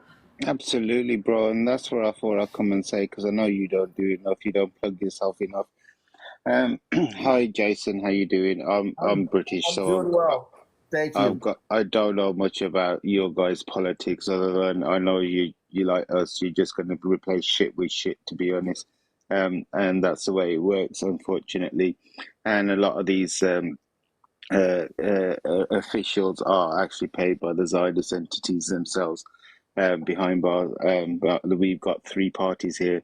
We got the UK Reform, which has taken a lot of seats and presidency seats here in the UK, which are supported by the Zionist entity, the Friends of Israel. We got Labour, Keir Starmer, who's come into power there, is obviously supported by Friends of Israel. And then we had the previous government that was also supported by Friends of Israel as well. So really, we're just, moving it around a little bit. But this is a really interesting one, what I'm showing you, what we do with Erik in the coming days, actually.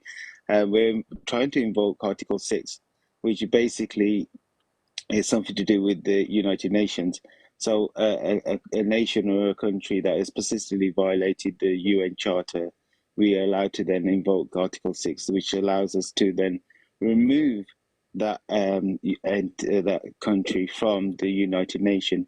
Obviously, it goes to the Security Council first, but that's why we got a petition here for the UK. The petitions for these are in my bio, but we will be going into more detail with on Erik's live as well. Just coming in to do a bit of a plug for him because Erik just doesn't do himself any favors, so I'm doing it for him. Appreciate you. This event will be taking place on Wednesday, the 17th of July.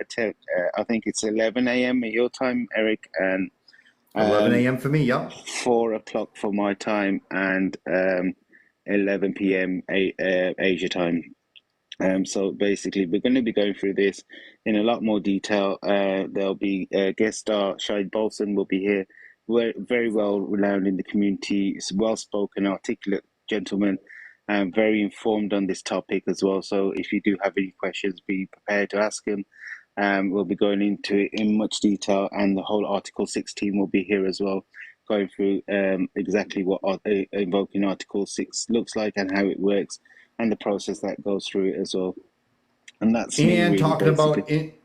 Yes, and also just talking about like the whole United Nations system and how unfortunately America is like doing things that is counterproductive. It ruins its own reputation, and it makes it really hurts the abilities of the United Nations to work in a general sense too. And we're doing it all for Israel. Israel is abusing our superpower veto in the UN, unfortunately. For decades.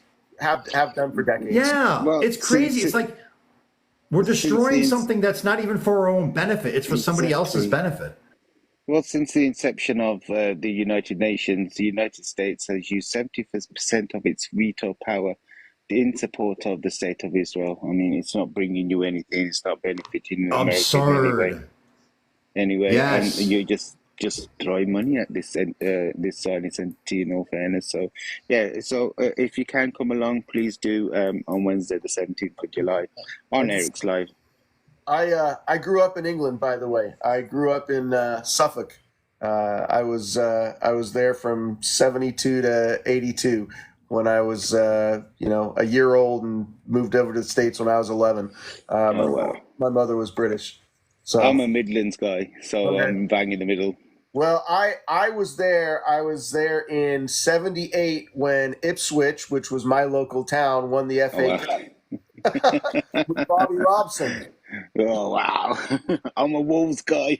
My Well, whole they're team, I what? love them. They're fourth division now, so No, no, no, Ipswich, yeah, definitely, but no, we're in the Premier League to be honest. yeah, So yeah. yeah, so it's changed a bit, but yeah, Ipswich is a nice place in East Anglia. So yeah, so it's a place I do go often because I work for Cambridge University as well. So Oh, okay. I do Yeah. visit there quite often. So yeah, but yeah, please come along if you got time. It'll be a good informative event, and Eric will be hosting it along with Yes, I his look forward to co-host it. Alma. Yeah, and if Thank you I'm very Yep. not much. able to make it, I think I probably got a staff meeting. That's 8 a.m. my time because I'm West Coast, so I probably got a staff meeting for the Stein campaign that I'll have to pay attention to. But whatever I can do to follow up and find out what happened, I'm very interested in this. Yeah, please do. Yeah, yeah. And if you do want some more information, just let Eric know. I'm sure he'll get in touch and we can give you more information and whatever you need. Yeah. So thank you Okay. very much, Thank, Eric. I Thank you. appreciate it. thank you, Hage. Appreciate you super duper much. All right, I think Angels would be next, right? Angels, I believe you're next. Hi. Hage, thank you so much for swinging by. And go ahead, Angels. Appreciate your Hi. patience. That's okay. Hello. Hi. So I have another question. In lieu of all of the, Democratic initiatives, the Democratic Party initiatives, I know that you discussed previously that, they talk a good talk, but they don't walk a good walk. How would you, what would you do to gain those voters?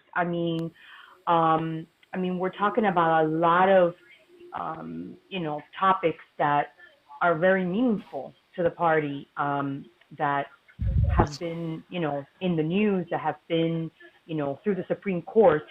How would you sell the Green Party to Democrats who are looking to jump ship? We stand. We mean what we say. I think that there's an integrity factor there. The fact that we, as a matter of principle, do not take corporate money. That we support a system of public financing. That we actually want the things that Democrats, the things that Democrats often say they want are things that they have taken for us. Take Medicare for All, for example. That was first introduced by Ralph Nader in his 2000 campaign, right? So you get Democrats taking it and then giving us what was essentially Republican Romney care and saying, well, of course, we would love to get a system of Medicare for all, but we're going to take that off the table because, this is the best we can do. And that is the message. I think any Democrat who kind of looks back at the, last decade or 2 decades of the Democratic Party, and the message that they have gotten is, I'm sorry, this is the best that we can do. Genocide is the best that we can do. I'm sorry. It couldn't be helped.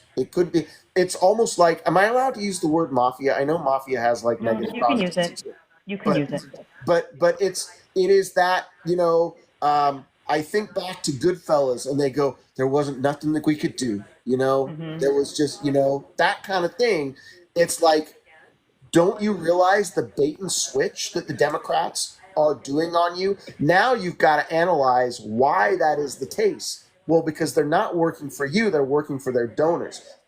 Democrats are massively funded by the same corporations that massively fund the Republican Party. In fact, you go down the line on any industry. Take Norfolk Southern. Norfolk Southern, the railroad that was responsible for the train derailment in East Palestine, Ohio, over a year, almost a year and a half ago now, where destroyed a town of 5,000, right? Those people have had their lives ruined, their livelihoods, their homes ruined. Many of them have what is going to be lifelong health problems because of the chemicals that were spilled there. They're getting no relief from the state. They're getting no relief from the federal government. They're getting no relief from the EPA. The fine that was leveled on Norfolk Southern amounted to like 0.6% of their annual profits. They're an $8 billion a year company. Now, here's the kicker. They gave more money to the Democratic Party than they did to the Republicans in 2022. This is not, people think like the Republicans are owned by corporations. I'm sorry. The reality is both parties are owned by corporations, and it doesn't matter in many respects which one you elect. You're not going to get service to the public. Now, if Democrats would just search their feelings, it's an abusive relationship. And once you recognize that you're in an abusive relationship, you start looking for a way out, but you've got to internalize that. That's what I felt with the Democratic Party. What do they want out of me? They want my time. They want me to go knock on doors. They want my money. They want my vote, and they don't want to give me anything in return. And Eric, if you don't realizing, mind me interrupting, and you, Jason, as well. So you mentioned that the British people, right, and the UK and the Canadians have healthcare for free, and in America, we have to pay taxes for our healthcare, which is very expensive, right? So what about the people in Gaza that don't even have no health care, where our tax money is going to billions of dollars from America, from wherever it's coming from, the source, and they cannot even give to the people, these children that are being unalive? What do you answer about that? So you're saying free healthcare, free healthcare. Nah, yeah, that's only in Canada. That's only in the UK, not in the United States. There's even people in the United States. Wait, there's people in the United States. I want to finish. Yeah, go ahead. No, you interrupted me. Guys, I'm so sorry. guys, at the same time, the line has kind of been broken. So, and we also have special guest Mark up here too that just came up. So, all right. So where the hell were we? So, all right, Jason Cole, if you'd like to answer that. The question about the Democratic Party. Democrats have to realize that they're in an abusive relationship. That's really all there is to it. Once you recognize you're in an abusive relationship, you start finding your way out. But a lot of people don't want to internalize that. They don't want to recognize it. Even though in their head they're like, yeah, I see that. But they're so afraid. This is part of the trick of the Democratic Party, to make you so afraid. What are you hearing in the news right now? Project 2025, Project 2025. It's all over the place. All over my Facebook feed with my liberal friends, Oh my God, Project 20. Do you know Project 2025 has been the Republican plan for the last 45 years? Project 2025 is not a whole lot different than when Reagan and the moral majority got together and decided that the Republicans were going to bring all these ultra-conservative Christians on their side, and that's how they were going to start winning elections, right? That's Project 2025. It's 45 years old. And what have the Democrats done in the last 45 years, knowing that the Republicans wanted to take away reproductive rights? Not a fucking thing. Not a fucking thing. They have moved to the right to acquiesce to the Christian nationalists. That's what they've done. Sure. But I think, when you're talking about the healthcare system, I think a lot of people have this misconception that healthcare is, quote, free. It's not free. It's subsidized. And when you're subsidized something, they take it from you. You earn it. You pay for it. And in many ways, I process payroll for Canada, for different countries. So I think I know what I'm talking about. Most countries have exactly what we have. The 3 line items that we pay in payroll taxes that come out of our pockets. What's frustrating is we can have the same system here, and it could be subsidized, but we don't do it. For whatever reason, whatever interests are in place. Most countries like Canada, France, UK, Germany, they all have payroll taxes they pay. And that's where they get their health system from the money that they invest in themselves through their work, through their taxes. We're the only country that doesn't have that in place. Thank you. No, and you're absolutely, and we should get private insurance. This is the whole idea behind a single payer system, is that the government is the insurer. And yes, everybody is taxed, but everybody gets served. Sure. And it's not like there's always going to be inefficiencies, but people say, oh, we're going to wait in long lines. No, have you ever been to you need even with insurance in America, if you need a specialist, even sometimes a critical specialist, you can't get one for 2 or 3 months, you know? So this idea like, oh, we have to wait so long, we have to wait so long. What is important about systems other than the United States, universal healthcare systems other than the United States, is that people's critical needs, for the most part, take priority. And then non-critical needs, you might have to wait a little while, but you'll still get it, you know? Right. Whereas here we have almost 100 million people in this country, almost a third of our population here can't get the services that they need. One, because they're simply not insured, and two, because the insurance, these are people paying premiums and Right. still are undercovered. So you're paying money to get denied services. Right. Oh man. Yeah, our system is top to You bottom just said screwy. it. Wait till Wait till be unalive. My one bad, second. man. It's all good. UB, 1 second. We have a special guest. Mark just swung by, so I definitely need to get to Mark. Our really good friend here, who's also part of Jill Stein's campaign. A really big activist and a really great guy.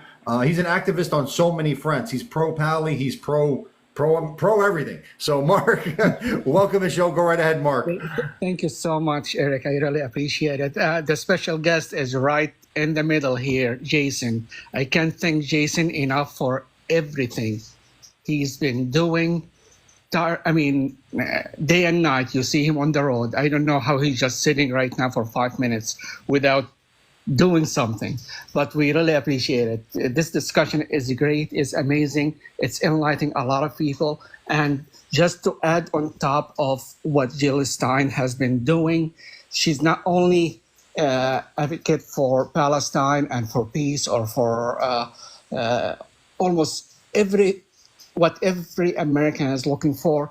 She's also looking to ban actually all government contractors that in her platform, government contractors to be able to contribute to political campaign. So all APIC, all lobbyists, they will not be able to fund their political campaign anymore, or in a better way to say it, they won't be able to buy them anymore. Also, 43 or 42 million students will have zero debt. That is a lot. Yes, Biden has been saying that for the last 4 years, or God knows when, and just a couple of days ago, he re-announced it.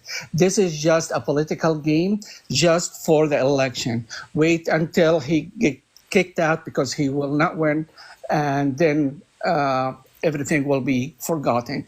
Project 2025, guys, right now it's just a tactic from the Democrat. It is not something new, and if it's that concerning for the Democrat, why they haven't done anything for the past 3.5 years to it, and wait until the election to mention it to you? It's very clear. They're just playing as usual. And the Republican, on the other hand, we already gave up on them a long time ago, so I'm not going to even worry about them. But Jill is the answer, and that's it. Green is the answer. By the way, the Green New Deal, that actually the Democrats been talking about it for years now. I'm happy about it. The Green Party has established that program.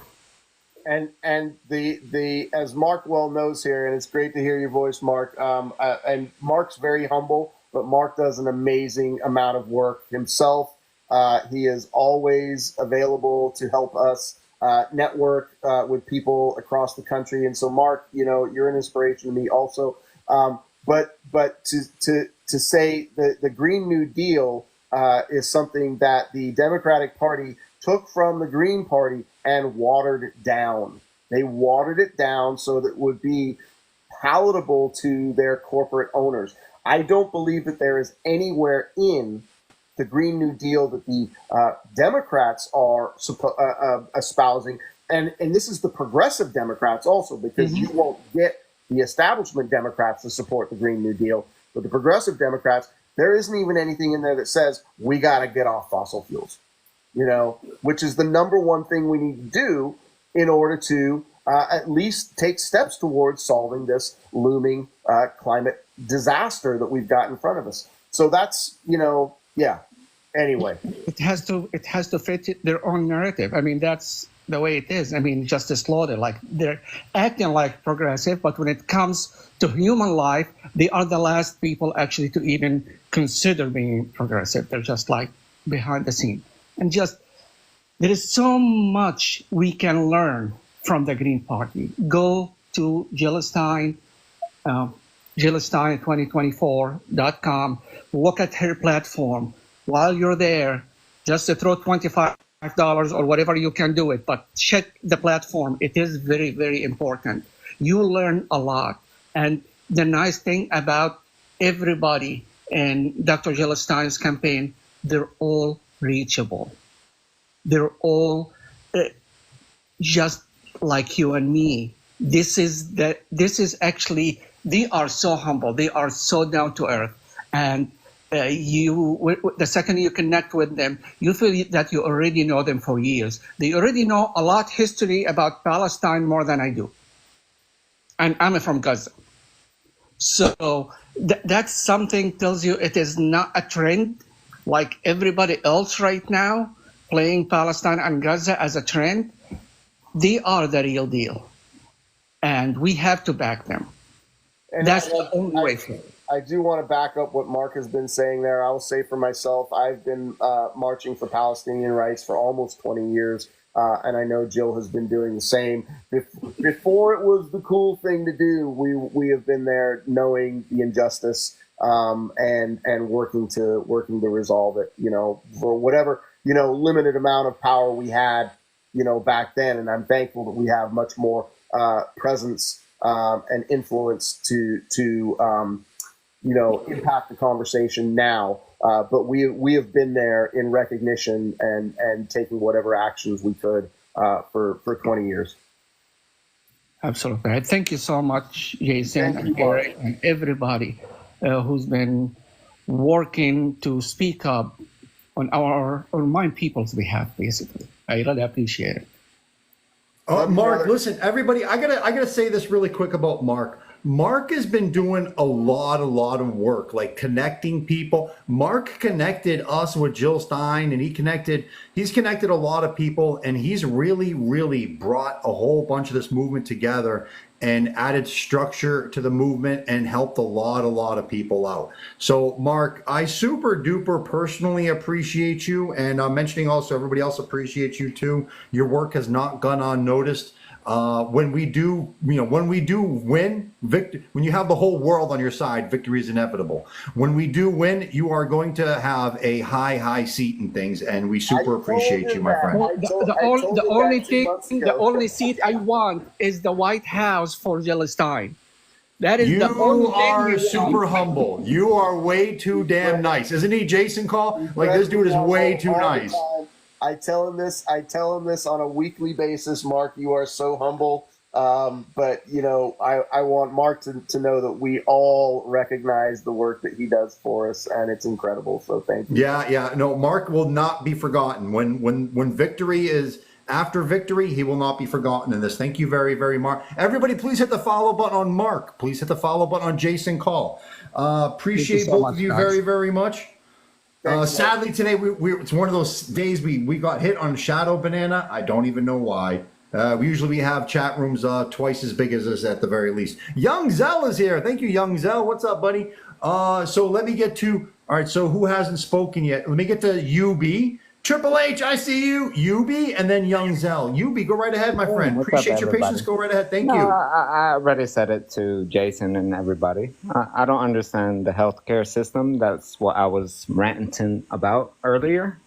So do you think it's fair going on what's in Canada, UK, and then we have to pay all our taxes and billions of dollars are going into for it's not real defenses to unalive our children over there, our family. So this is the problem. So right now, I'm not a politician nor a historian. I don't know anything about this. I come from the streets, okay? Born and raised there. I know everything about Gaza. I know everything about the streets. Okay. So we're sitting there, literally. We're sitting here, us on this panel right now at the minutes when there is children being unalive at this moment on everything. I understand there's a war going on and these are the consequences of war. These things happen, right? Not to this extent. When we call it a G side, this is a G side right now. When they attacked Al Maswa, the school, and it just the body count just kept counting up, up, up, up, up. No, you don't have my respect no more. Those are my family. That's my blood. Those are my people. So sorry. I cannot tell you anything else. So sorry, Eric. Yeah, I'm getting too into it. So cut me off. Yes. No, we definitely appreciate your patience, and it's your people, so you're gonna feel it twice. The impact is gonna be twice as much as I for want everybody the else. world to understand what we're coming Oh no, through. We're sitting yeah, behind yeah. the box. We're trying to do everything that we can do to help our children. Us here talking about this makes nothing. What's happening about 1966? I'm talking about the now. What's happening right now? Right now, at this second. Right now, if you pull up something on Google, I bet you somebody just got unalive in Gaza. Oh yeah. So It's still like this is what hurts me, and I'm not trying to be aggressive to anybody. This is my Very good, buddy. passion. These are my people. I love them to death, and I will stand by them from day one until the day. I wish I was there to stand right in front of them. Yeah, UB, That's thank my you so 2 much, cents. man. We That's feel my for you, 2 and cents. I'm sorry, we Eric. I'm sorry, Shelly. always. That's it. All good, my friend. We always appreciate you on the show. Thank you so much, UB. Appreciate you, buddy. Let me get to Young Zell. That's real. That's real. Yeah, I mean it is. I mean it's his people and everything too. So again, it's like it hits home twice as hard. Young Zell, appreciate your patience. Go right ahead, Young Zell. We have the story of Okay, like go ahead, when Shelley. he was a kid, trying to get to school, going through checkpoints, and like they took his American passport, and just the way they treat people, like the apartheid that goes on over there. So, like some of us that came up like that, as soon as you're born, they can call you the T word. It leaves marks. Like it's devastating, and we didn't have anything like what they have going on over there. So, thank you for coming up and speaking, UB. I invited you, and I so appreciate it. Thank you, Eric. Thank you, Jason. Yeah, absolutely. It's a 76-year-long project of dehumanization, and we're seeing the culmination of it right now. So no doubt. What? Yeah, 100%. Young Zell, my friend, thank you for your patience. Go right ahead, buddy. Fancy Yancy and UB, thank you, Hey, no thank you. Go worries. ahead, Young Zell. Hey, thank you so much for having me on. It's always a pleasure. I'm glad that the TikTok community and Oracle was able to let me back on. I appreciate it. They accepted my request because they blocked me. So, I appealed it and they accepted the appeal. They had me on block for a whole week, they said. So I'm glad the appeal worked fast and I'm back on here, able to say hi to everyone and speak to Jason. It's a pleasure speaking to you, boss. Anyone that's out there speaking for the rights and privileges of the unfortunate. Definitely, I love to speak to you. One question I have for everyone in the Green Party, because you guys are a newer party, just started in 2000 from what I found out. How do you feel about building coalitions of people from either party to push forward agendas that the entire Green Party wants to have fulfilled? How do you feel about that? Well, so And I'll take my question off. The Green Party in the United States, I think, goes back a little bit further than that to the early 90s. And the Green Party, in a global sense, has been around for decades. But as far as coalitions, I am happy to be in coalition with anybody who will advance a common goal. But there are some things that I'm, just you can't help but be cautious and mistrustful of both corporate parties. They're gonna want you to compromise on this, that, or the other, And so then you would have to weigh those things. All right, well, what is the compromise? What gets done versus what doesn't get done? Or what good shit can we get done that is going to get countered by the bad shit that their donors are going to want to slip in there? So everything, you have to take it on a case-by-case basis. You know, I always get asked, like, you know, well, if you were the tie-breaking vote in Congress about whether this bill would get passed or fail, like, it's on you. You would see me go to work like you would not believe about extracting concessions. You want my vote, this is what you're going to give me, and if I don't get this right here, this whole thing goes down. You want to give me that power, I will get what I think is the right thing to get out of it. So I'm just extremely mistrustful of any of the goals of the Democratic Party. I mean, look at what the Democratic Party is doing to some of their best members. And I say that very loosely, but I am talking about, you know, people like Rashida, who happens to be my favorite member of Congress. I wish she would just leave the Democratic Party. I wish Cori Bush would just leave the Democratic Party. But even these folks who I have more respect for than I do, you know, I mean, like I said, a handful of names in Congress that I actually respect to any degree at all. But the ones that I do respect, because they do fight most of the time, occasionally, you know, for the things that I believe in, and they do take a stand. What does the Democratic Party do to them? You know, they bounced Jamal Bowman right out of there on AIPAC money. So how can you trust that party that is going to sabotage the ideals that you stand for, which is what the Democratic Party does constantly? So, you know, coalition, it depends on what, and it depends on what the baggage is. You know, I'm always willing to work with people in good faith, but I don't see either party working in good faith on a whole lot. So that's my answer to that. Thank you very much. Jason, did you have a time frame? I wasn't given a time frame. How long did you want to go, my friend? I didn't want to. I don't know how long do these things usually go on for? I mean, I usually go between 8 and 11 o'clock. But I mean, whatever you want to do, man, I'll kick around. I'm on the West Coast, so you're potentially on for another hour. I haven't eaten for a while, so I could go for another half an hour, and then I probably got to go say hi to my wife. Oh, no, that's cool. All right. All right. So right now my time is 10:46. So I mean, I'll wrap it up at my normal time at 11. So and you're 1,000% right on Rashida Tlaib. For anybody who does not know, we do promote the hell out of her too. We mentioned her 2 days in a row. Rashida Tlaib is, I believe, the only Palestinian American woman in Congress right now. She is out of Michigan in the House of Representatives. The AIPAC tried to take her down like crazy, and it is one of the rare cases where AIPAC failed to defeat her. Cori Bush right now, where's she, Alabama? They're trying to AIPAC is St. Louis area, Missouri. Oh, Missouri. I was close. Yeah, AIPAC is spending insane amounts of money to keep Cori. I don't know why, but I mean, just like Jamal Bowman is like, oh, they're not that important, but whatever. AIPAC is going nuts on that one particular person. No, and how do you look at what's happening there and not say that's a foreign government controlling our elections? How do you not look at that and come away from, like, you know, this is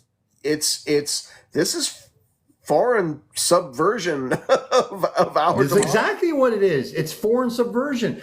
Listen, when we in the future make it illegal for foreign countries to bribe our politicians, I mean, that should have been done long time ago. This is absurd. China does it on a routine basis. Israel just does it out in the open so we can point it out. But China is just as guilty too. They're more discreet about it, as they should be. China has put a lot of money. Mitch McConnell, Republican Party, and also Nancy Pelosi of the Democrat Party have taken apparently a lot from China. So and it's that's so funny to note. because both parties shit talk China all the time. They're like, oh, Chinese people, Chinese government trying to Yep. Of course they do. You know, that's how they wanted to shut TikTok down. Yep, that's true. That's true. Yep. They're all a bunch of hypocrites. I mean, they're just freaking. They're loyal to nothing but money and. They got Yeah. that in common. Yeah. Let me see. I think Triple H Coalition is supposed to be next, if I can see it correctly. Go ahead, Trip. What's up, buddy? Haven't seen you since man, yesterday. how you doing? How are you? Yeah. Go right ahead. Yeah, I'm good. I'm good. Nice to see you, sir.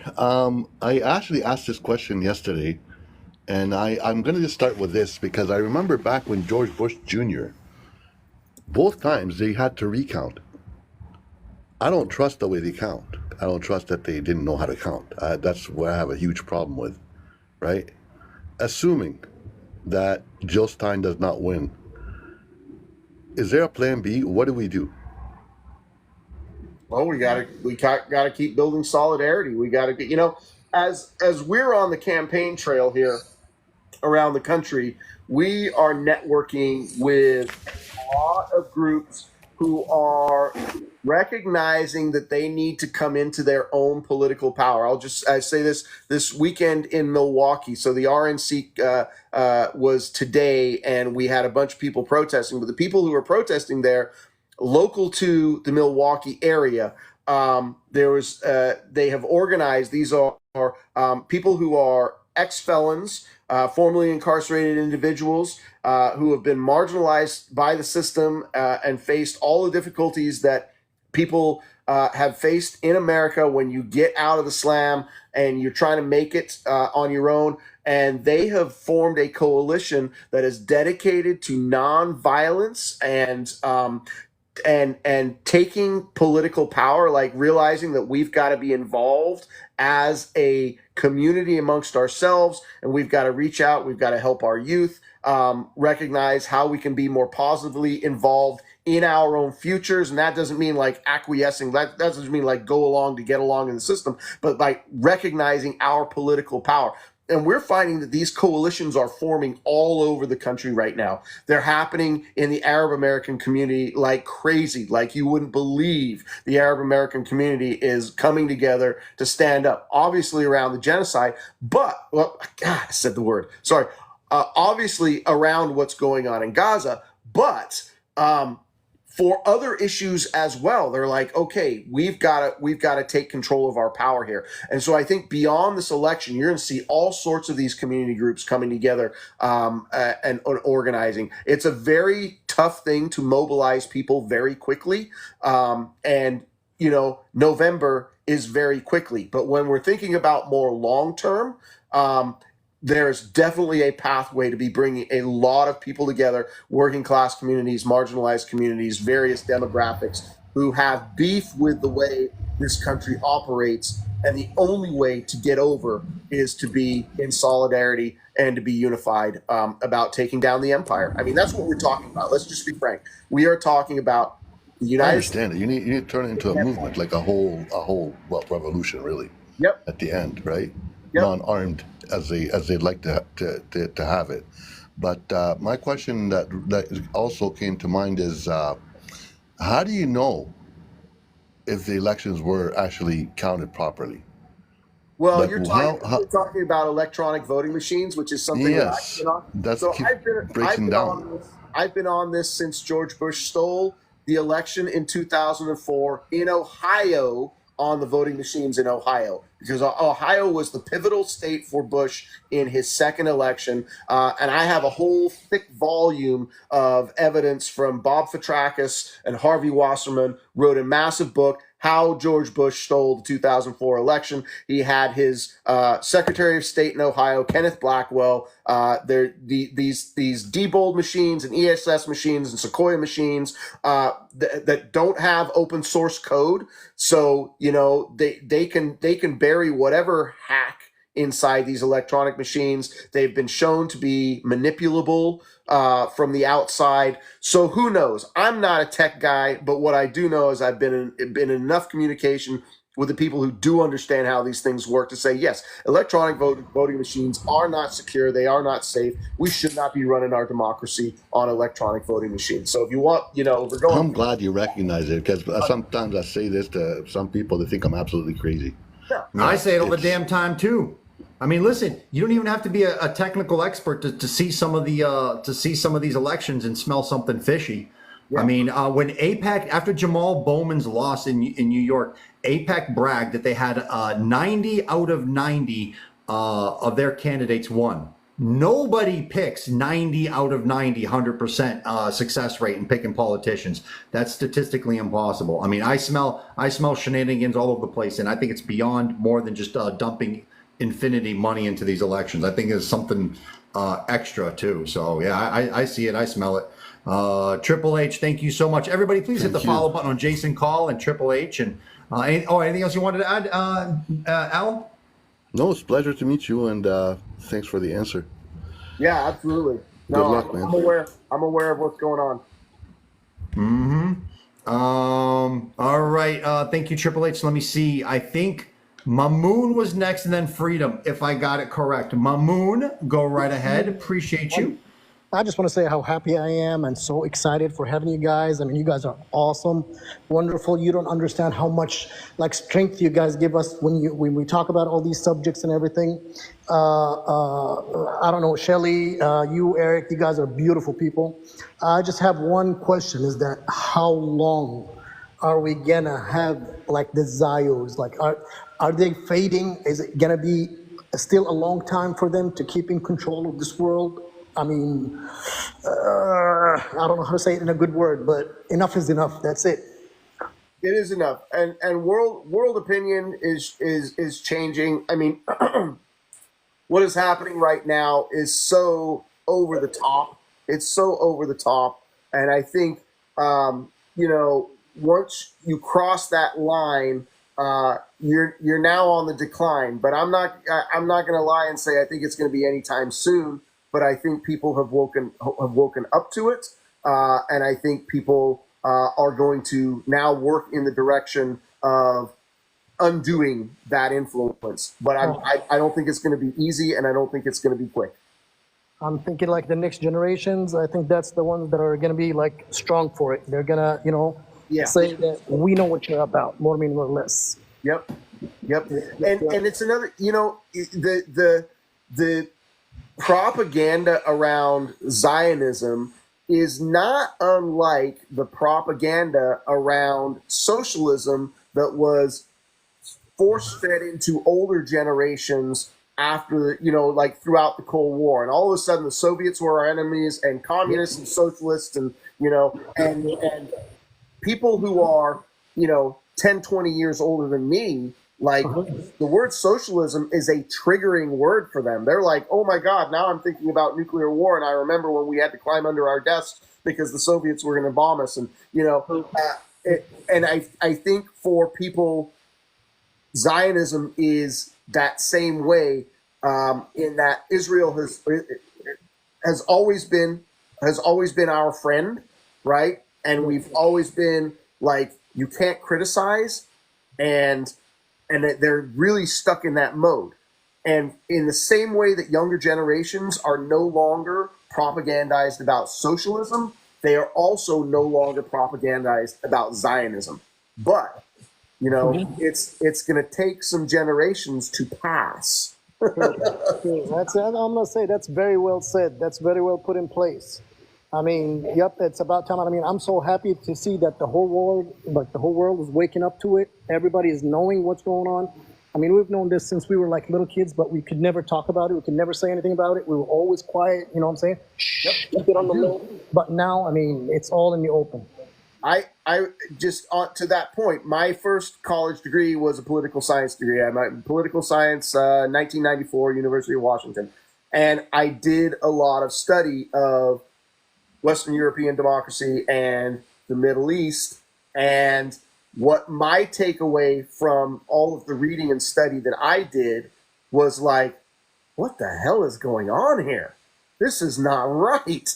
This is, but you just as you couldn't talk about it because you knew that if you talked about the truth that you saw in the readings that you did, you were going to get called an anti-S, right? You knew that was going to happen.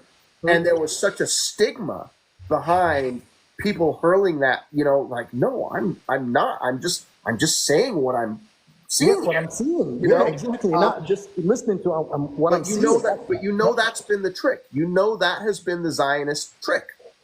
Is to like they're like, this is what we're going to do to shut down opposition. You know. Wow. But now all that's out in the open. Now everybody knows that's the trick. You know. 100%, man. 100%. And Mamoon, excellent question, Mamoon. Oh, anything else, Mamoon? Go ahead. Just want to say thank you to everybody. You're awesome to be around. I don't want to even let you go. I mean, I want you to stay all night. Erik, you're awesome. Shelly, beautiful. Thank you, people. buddy. I love you guys. Take care. Yeah. Guys, you know what? For real, I've been complaining about APEC for years, and I've been complaining about the ADL for years.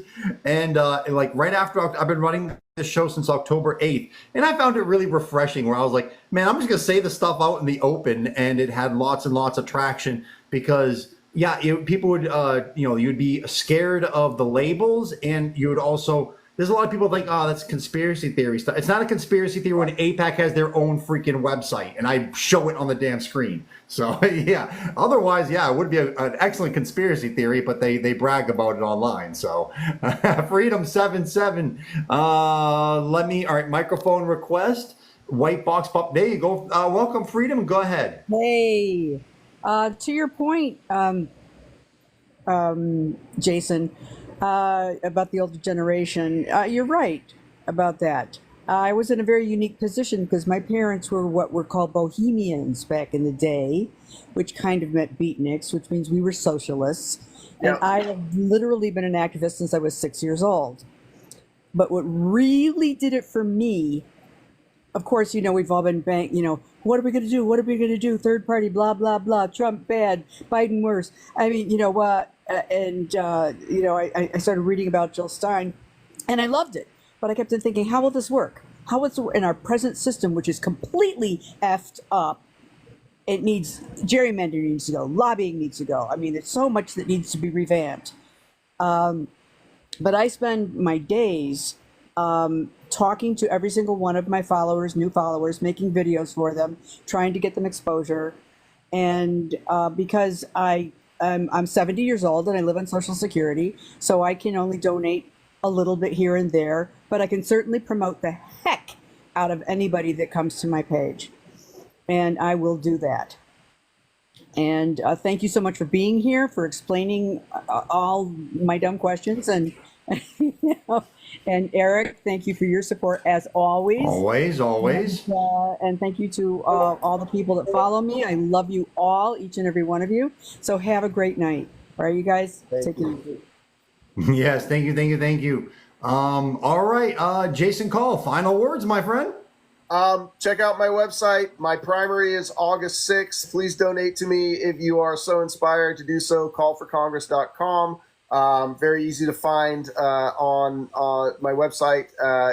Follow me on Twitter. I refuse to call it the letter. Follow me on Twitter, also at Call for Congress. Same thing with my Instagram. Same thing with my Facebook. I don't say much on Facebook. My Facebook is usually posts of my of my Twitter posts, screenshots of my Twitter posts. I do want to say that my race is the best chance that a third party has had, legitimately, no hyperbole, and with all humility, the best chance that to get a third party in Congress that I've ever been aware of in my lifetime. I almost called him a Republican because he almost is one, but the very, very conservative AIPAC, war machine, and fossil fuel funded Democrat is not particularly well liked. This is my third run. In both of my prior runs, I got over 30,000 votes both times, came in third place. I'm looking for a second place in this election. If I get second place in the primary, I go head to head with the incumbent and I can beat him down the stretch. All I can say is if you really want to get behind that effort, kick me some money because we are doing our last couple of weeks of voter outreach. Voters get their ballots. I absolutely will. The other thing is that they made a law, Biden did, that you can't separate Zionism from Judaism, which is like the most heinous thing I've ever seen. Well, it's a bunk ass law, and nobody takes it seriously. Thank God. So yeah, that's it. It is ridiculous that some of the laws that have come out about support of criticism of Zionism is anti. It's ridiculous. It's ridiculous, and I think most people just don't buy it. They're like, is this the best our government can do?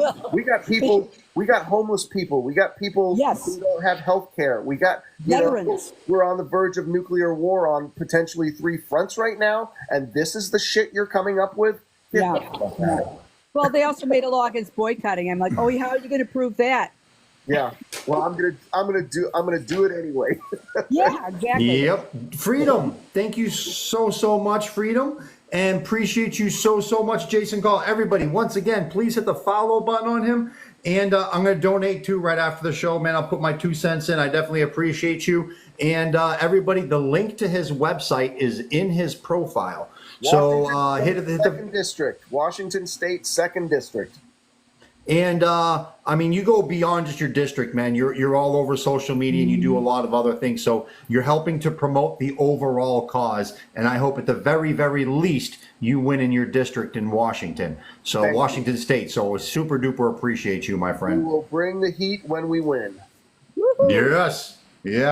No, definitely. Thank you once again, my friend. Everybody, I appreciate everybody for swinging by here. I'm gonna post this interview. I'll post it up on Rumble and YouTube. And Jason, I'll make sure you get a link to that when it's all done the next day or two. And everybody, have a great night. It was a great show. Those were some awesome questions and awesome answers. I will see you all tomorrow. Everybody have a great night. And once again, Jason Call, thank you for swinging by, my friend. Appreciate you on last time. Thank you so much, Eric. And you too, Shelley. Thank you. Have a good one, everybody. Good night. Good night.